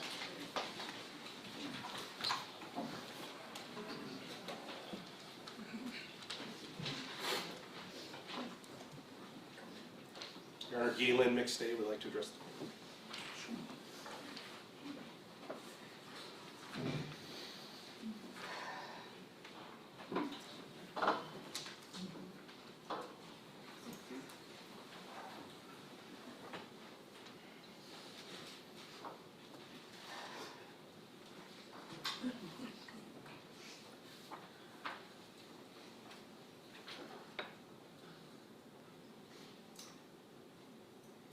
Galen McStay,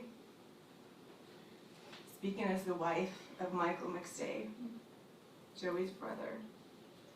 More importantly, I am an unashamed follower of Jesus, and that's why I stand here today. I'm speaking on what could have been. Loss is not just what was, but what could have been. As you see in our wedding picture above, we're missing two that fit right in between purity that aren't there because they weren't there with us. What could have been because of the choice that you, Chase Merritt, made to brutally murder my husband's family. We are forced to now live in the continuous what could have been state of loss. Through marriage, I have a brother-in-law and a sister-in-law and two beautiful nephews. But because of you, Chase, they reside in heaven, not here with us. There's really no possible way to describe the impact, the horrendous, violent crimes, the murders of my family as Mike's life has had on our lives and the lives of all of our family. It's truly indescribable, but I will make an attempt. My husband had to propose to me on bended knee in front of a gifted memorial bench for Joey and Summer and Gianni and Cheba that's directly up above the street from our own home. The front of the memorial bench reads, "Riding the waves of heaven." My husband should have been able to propose to me at that same spot overlooking the surf at sunrise, but then been able to run down those steps at 204s with a board under his arm to go catch waves and share his good news with his big brother. Two brothers that followed the sun in the light of the sun. Instead, I just had to imagine it that way. There are hundreds, if not thousands, of what could have beens in our life as Joey's sister-in-law. Most every moment of every celebration we have is counteracted with the realization of the loss of Joey, who is not there to share it with. Just like this family picture you're looking at. Everything in our lives from now on is always bittersweet. There's always happiness, always not sadness mixed in with it. Our lives in San Clemente, where Joey lived, worked, and served at the constant reminders of his absence constantly surround us. We can't escape it. Mike lives in the constant what was. They ate together there, they surfed together, they worked together, they birthday parties with their families together at the park.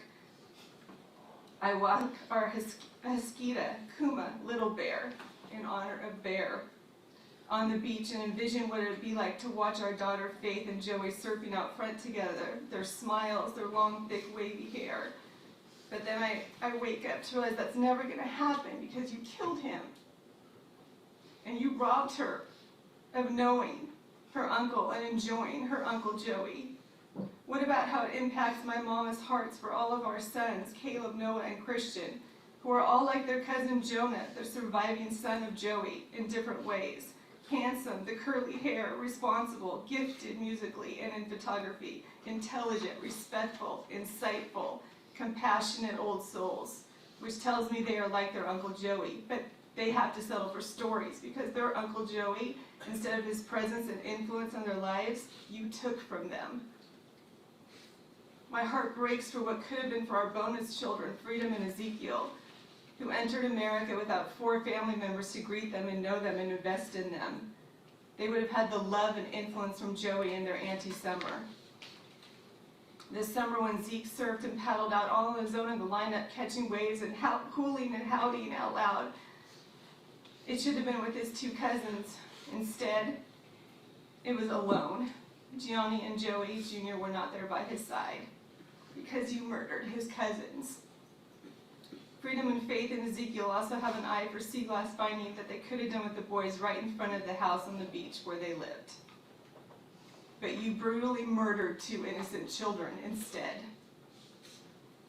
What about the other two children, Shekinah and Bella? Shekinah also serves and is athletic, and Marbella Grace, who's athletic but also shares her Uncle Joey's humor and mischievous side.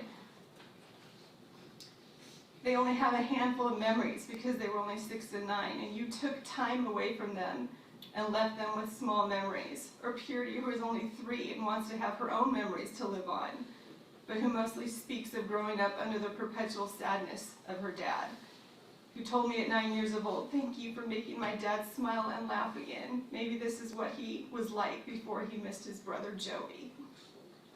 I am not responsible for the impact your crimes against my bonus children's father family, but I am left with bearing the brunt of trying to navigate it all with them.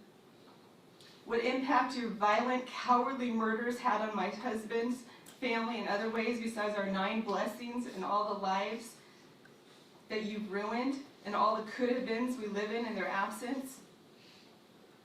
In the words of my daughter, I've had to carry a burden of pure evil on my shoulders because of someone who murdered your husband's brother.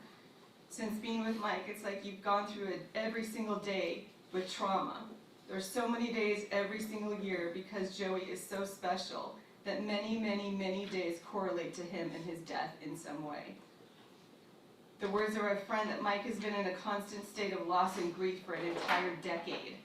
In the middle of it all, you stepped into a grieving family, dealt with intolerable pain while trying to put one foot in front of the other and keep it together.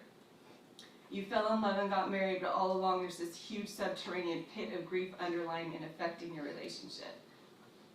Being by Mike's side, watching him process grief, absorb the weight of all the pressure, the media, the constant questions when we are out, our last name is mentioned, are you that family that went missing, and then the family that was killed by their own friend?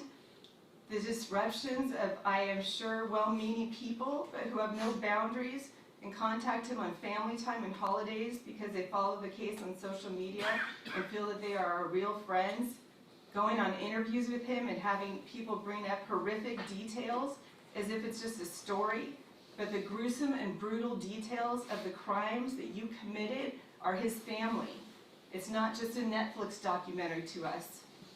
The details are shocking and nauseating to sit through. The constant phone calls and questions while we're trying to have what is a, quote, normal life with our blessings. The pressure in being the only living son, the pressure to continue getting up, showing up, and running his own business to provide, and so much more. All of this without his sounding board in Joey. Mike is protected by nature. I've seen the frustration and anger for not being able to protect his family from these monstrous acts of violence you did against them. I constantly live in between not knowing what to say, when to say something, and when not to say anything. And it can change depending on the trigger or the memory of Joey. Joey's kindness, his general heart, and his generosity. The loss is just too insurmountable. I can't do it. I can't articulate it.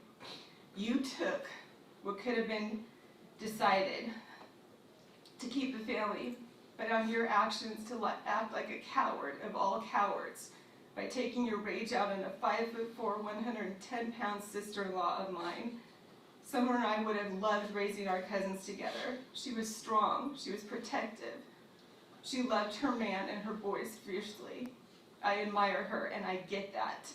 She also had influence on Joey and was discerning and not easily manipulated. You obviously hated that, Chase. Being exposed to the evil details and pictures of your monstrous and rageful acts of violence against Summer devastated me as a woman. Being in your presence in this courtroom after these details expose you for the monster you are caused great anxiety for me. I have never been exposed to such an evil person in my presence, and then to go home to my beautiful daughter and have to think about training her in self-defense and exposing her to what kind of people are really out there was a horrible thing to do and live with. You brought evil into our innocent world.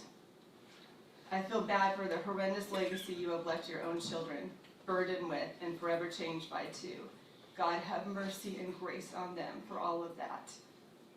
Due to the tragedy you inflicted on our family, the duration of the ongoing trial, all the emotional ups and downs, the waiting from your delays and postponements on your side, the scheming, the deception, the lies, the evil details, the financial loss and strain on us, the injury to the jury, the payments of needed counseling, frustration of being able to afford the ongoing counseling we need, the unredeemable and undeniable loss of quality family time can never be brought back.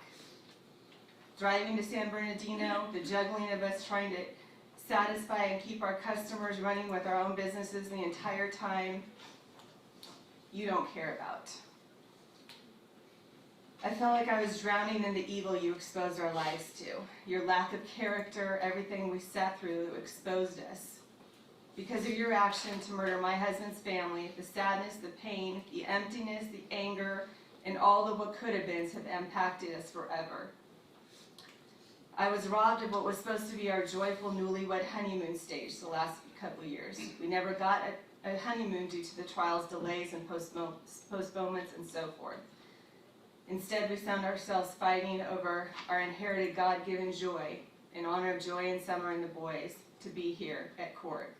We will navigate through the what could have been, the kind of loss with our beloved family members, with the help of the Lord and the loved ones that are willing to McStay with us, through the uncomfortable and unrelatable circumstances you have caused in our lives, knowing that we will see them again in heaven. That is the hope that anchors our soul. However, we did get a vindication day on earth, my husband and I. Mike and I took our little bear with us to the desert where you discarded our family's bodies and thought that you got away with the murders. So much so that you actually took people back to the shallow graves you put them in, pretending to be grieving, when in fact you were gloating like the sociopath you are. I cannot express the emotions of tearing down the crosses and shoveling every stone of remembrance away, dismantling and demolishing every remnant of the continuation of your evil crimes with the support of close friends, all through sweat and tears. It was surreal reading the signs people left behind in honor of our family, saying that justice was finally served for the McStay family, all the while looking up to see the watchful eye of the infamous tower above that placed you in the desert. There's been vindication, there's been justice. Truth prevailed, light overcame darkness.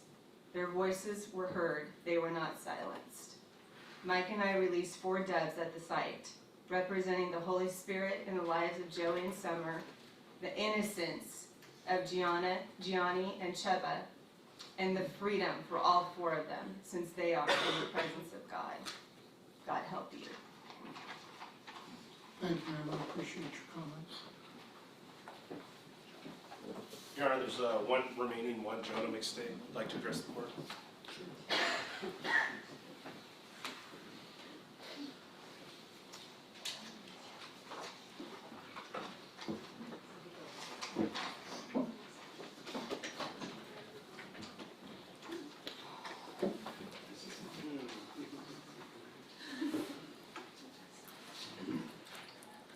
My name is Jonah McStay, and I'm the son of Joseph McStay. Throughout my life, I have often lived in the shadow of losing my father, stepmom, and 2 little brothers. Sometimes, just seeing another boy with their dad reminds me of the tremendous loss I have endured. Despite this, through healing, discovering my strength, and persevering, I have strived to live a life these family members would be proud of. I fight each and every day to mend the wounds left by someone who, instead of healing, sought to destroy others, my family, for their own personal gain. It is my deepest desire in my own life to not spread pain or suffering, but end cyclical and often generational hurt that gets passed along as people lie, ignore their responsibilities, and deceive themselves until they are engaged in the kind of evil we have heard about in this courtroom.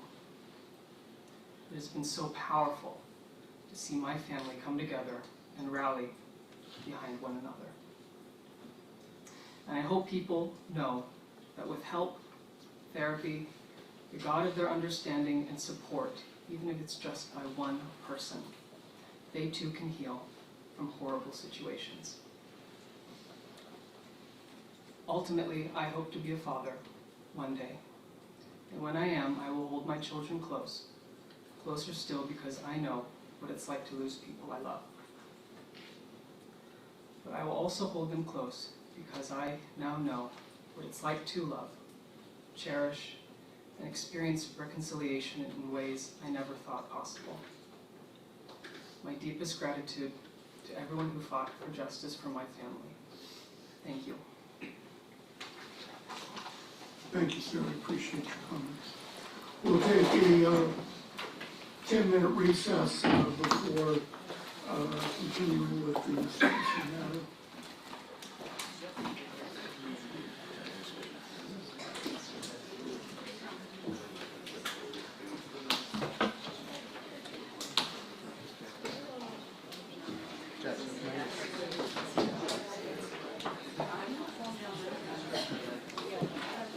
Camera guys, camera folks, cut your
so very sorry that Joseph's, Summers, and Joseph Jr.'s family, and Gianni's families have had to bear this horrific tragedy. No mother or dad should have to bear this. The pain of losing their son or daughter.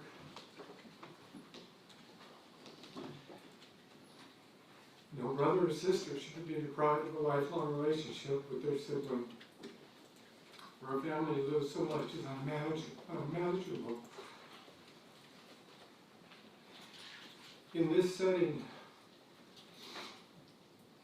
and with the loved one's feeling that they finally found justice, I'm conflicted in addressing the issues that I have to hear. After hearing your statements and knowing you feel that justice was done here, a part of me wanted to just stay silent,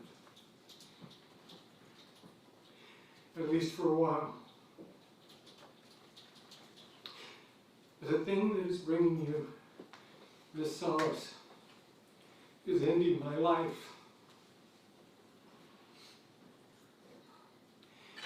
Ending my life for a crime that I did not commit.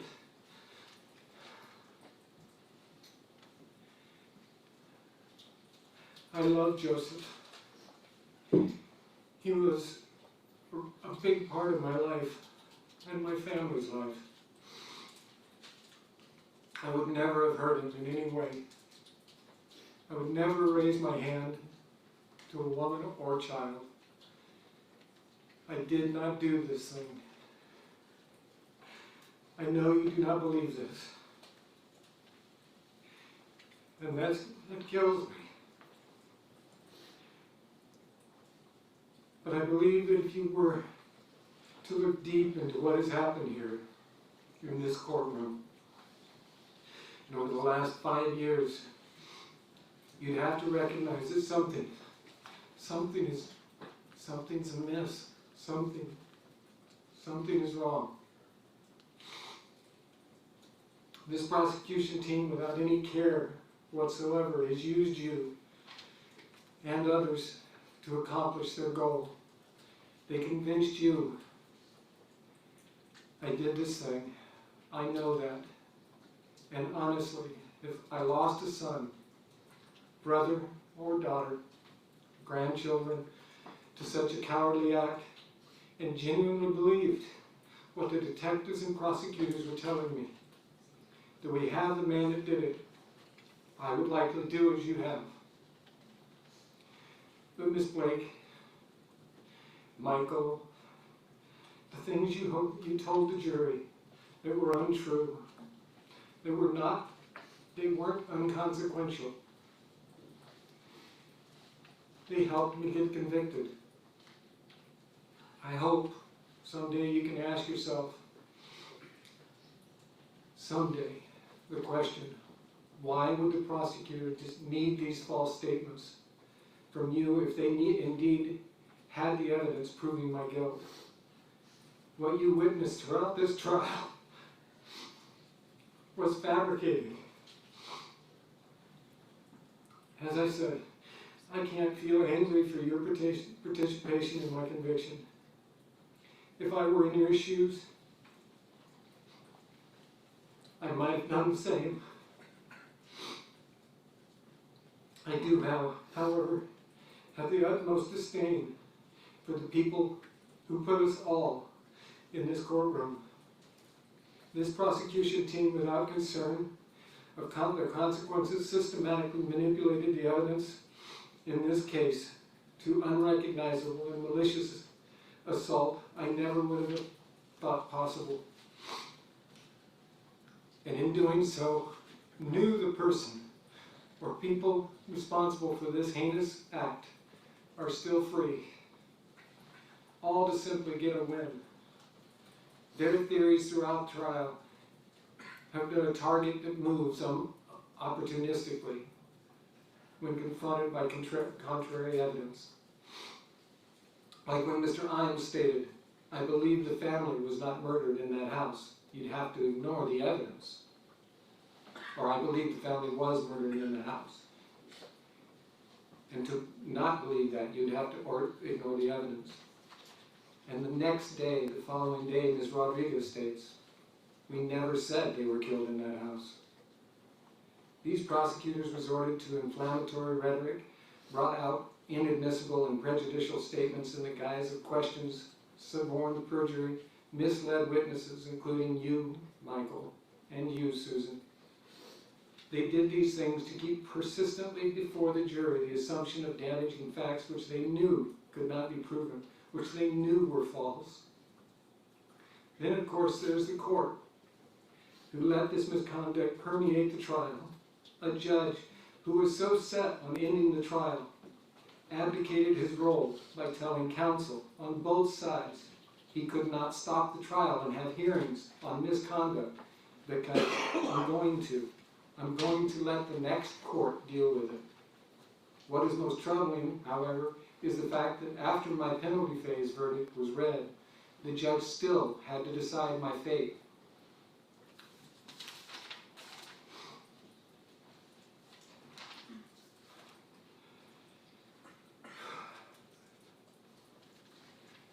As to whether I live or die.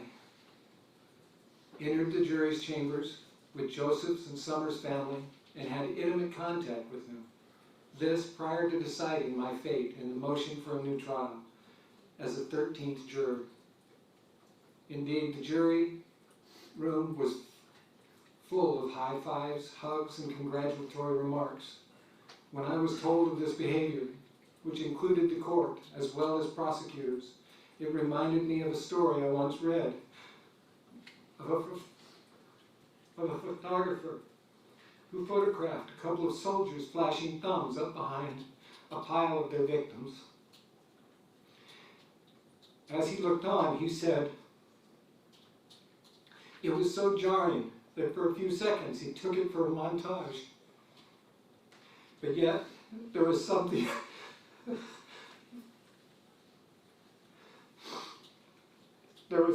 familiar about that scene. Then he remembered the last time he had seen a scene like that was in photographs of lynchings. I'm sure this is not the first time anyone or all of these prosecutors have egregiously committed fraud upon this and other courts. They are professional liars and likely have been for the better part of their disreputable careers. Your Honor, there are no second acts. Do what is right. Give me the hearing I deserve. I can show you where this trial has failed. Allow me to show the family just what these prosecutors have done. What's happened here is wrong. It's taking me from my family, a family that does not deserve this. I may deserve a lot of things. I don't deserve this. I did not do this. And as God is my witness, I will be back here and I will prove to everyone that that is true. Thank you, Mr. Merritt. As I indicated in ruling on the previous motions, the defense has vigorously maintained Mr. Merritt's innocence throughout the proceedings. They have vigorously presented evidence on all of the issues, and the court has reviewed the evidence, and including the defense evidence. And the court, after independently reviewing and weighing all of the evidence that was presented during the trial, reiterates the court finds that, in its independent judgment, that the verdict of the jury is supported by substantial evidence, and the court sitting as the 13th juror independently weighing and evaluating the evidence comes to the same conclusion. So that now brings us to the issue of sentencing. No legal cause, Mr. Moline, why judgment should not now be pronounced? Your Honor, it's our position that there is still legal cause as to why judgment should not be pronounced. We, as indicated in our, even though the court denied the motion, we still feel that that this court should not be sentencing because there is a bias that was pointed out in our moving papers. So we believe there is a legal cause as to why judgment should not be pronounced by this court. Also, I was presented with a judgment of death order by the prosecution. We would object to it in its entirety. As the court is aware, Governor Newsom on March 13th, 2019 declared a moratorium on California's death penalty. In addition, he repealed California's lethal injection protocol, and he immediately closed the execution chamber at San Quentin State Prison. So any orders to the contrary would be contrary to the law. That was an executive order. It was not a moratorium. That was an executive order. I believe that carries the weight of the weight of the law at least at this particular moment in time. So I would object to any death order that the prosecution submitted. And submit on that. All right, well, certainly the governor has the power to grant a moratorium. The governor will carry out his duties and responsibilities as he sees fit, but he did not change or repeal, nor can he repeal, the statutory provisions providing for the various penalties. So I will do my duty under the law as it currently exists, and I assume the governor will do his duty as he sees fit, as well as the appellate courts. The court is certainly aware that counsel has requested further hearing on the issue of the sufficiency of the evidence, to the extent that counsel wants to introduce new or additional evidence that was not submitted during the trial to show or demonstrate or argue that the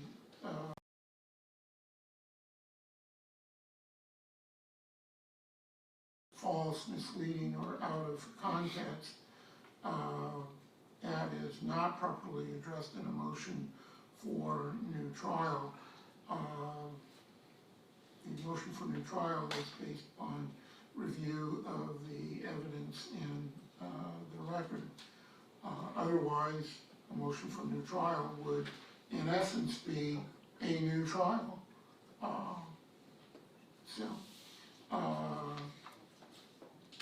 So the court finds that the court having ruled on those issues, there is no other legal cause why judgment should not now be pronounced. Waiver arraignment for sentencing? Yes, Your Honor.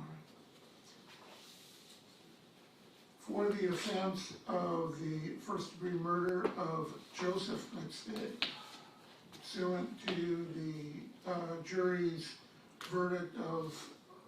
penalty verdict of life in prison without the possibility of parole, court will sentence Mr. Merritt to the sentence of life in prison without the possibility of parole for the murder of Joseph McStay.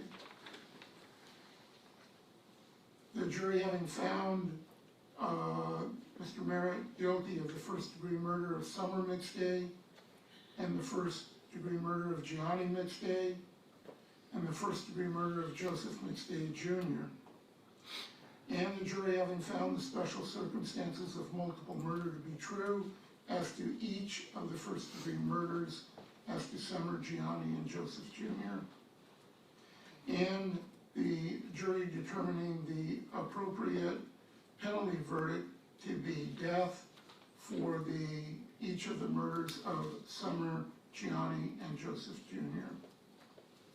And the court having denied the motion to modify the verdict of death to life imprisonment without the possibility of parole. It is therefore the judgment and sentence of this court, is hereby ordered, decreed, and adjudged that for the first-degree murder of Summer McStay and for the first-degree murder of Gianni McStay and the first-degree murder of Joseph McStay Jr., that the defendant, Charles Merritt, be sentenced to death, and that the penalty to be carried out at the San Quentin State Prison in the manner then prescribed by law and at a time to be fixed by this court in a subsequent warrant of execution after the defendant's appeals are exhausted, all in accordance with Penal Code Section 3605. With regard to the additional findings, court finds no motor vehicle involved, court finds no ability of the defendant to reimburse for any of the fees or costs. The court does impose the criminal conviction and court security fee and construction fees. Court orders that specimens of the defendant's blood and saliva be submitted and fingerprints and palm prints be submitted. San Bernardino County Sheriff's Office pursuant to Penal Code Section 296. If that has not already been done, court will impose restitution fines in the amount of $5,000 pursuant to Penal Code Sections 1202.4, 1202.45. The restitution fine pursuant to 1202.45 is stayed. Court will also impose actual restitution of $5,000 for the funeral and burial expenses of Joseph McStay, Summer McStay, Gianni McStay, and Joseph McStay Jr., and actual restitution for mental health expenses for Tracy, and $729 for mental health expenses for Blanche. Court will also retain jurisdiction as to any additional issues of restitution.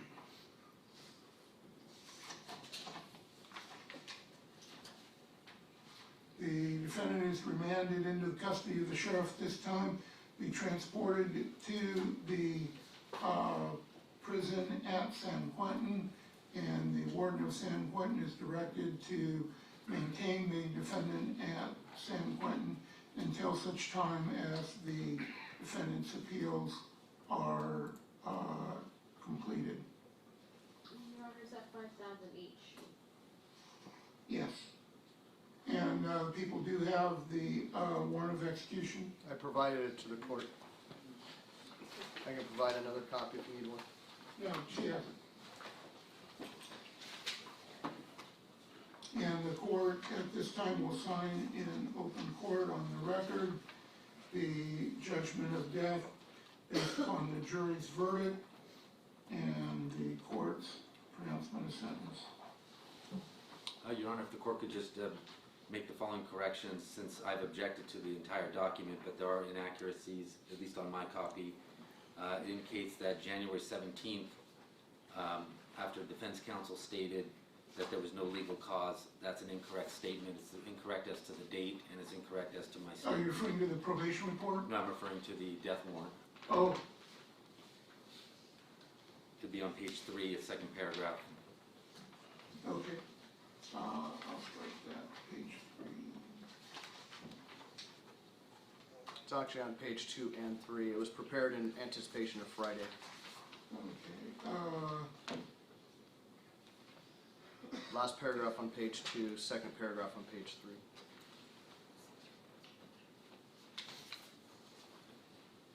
don't see it on page 2.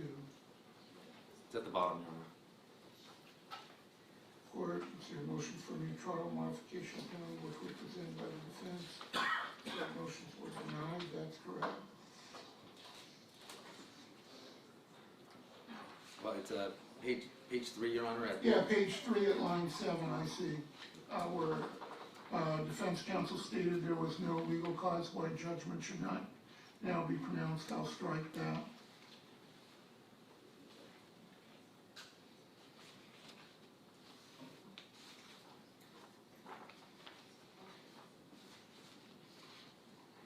And court will have stricken that and will initial it and date it.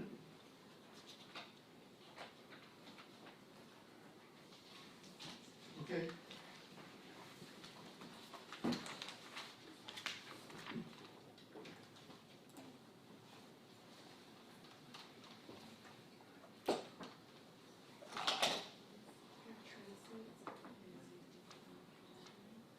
Yeah, that's not what I said.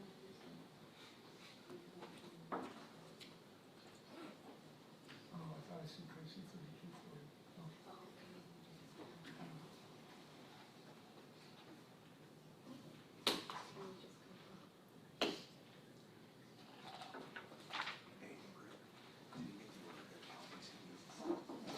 Okay.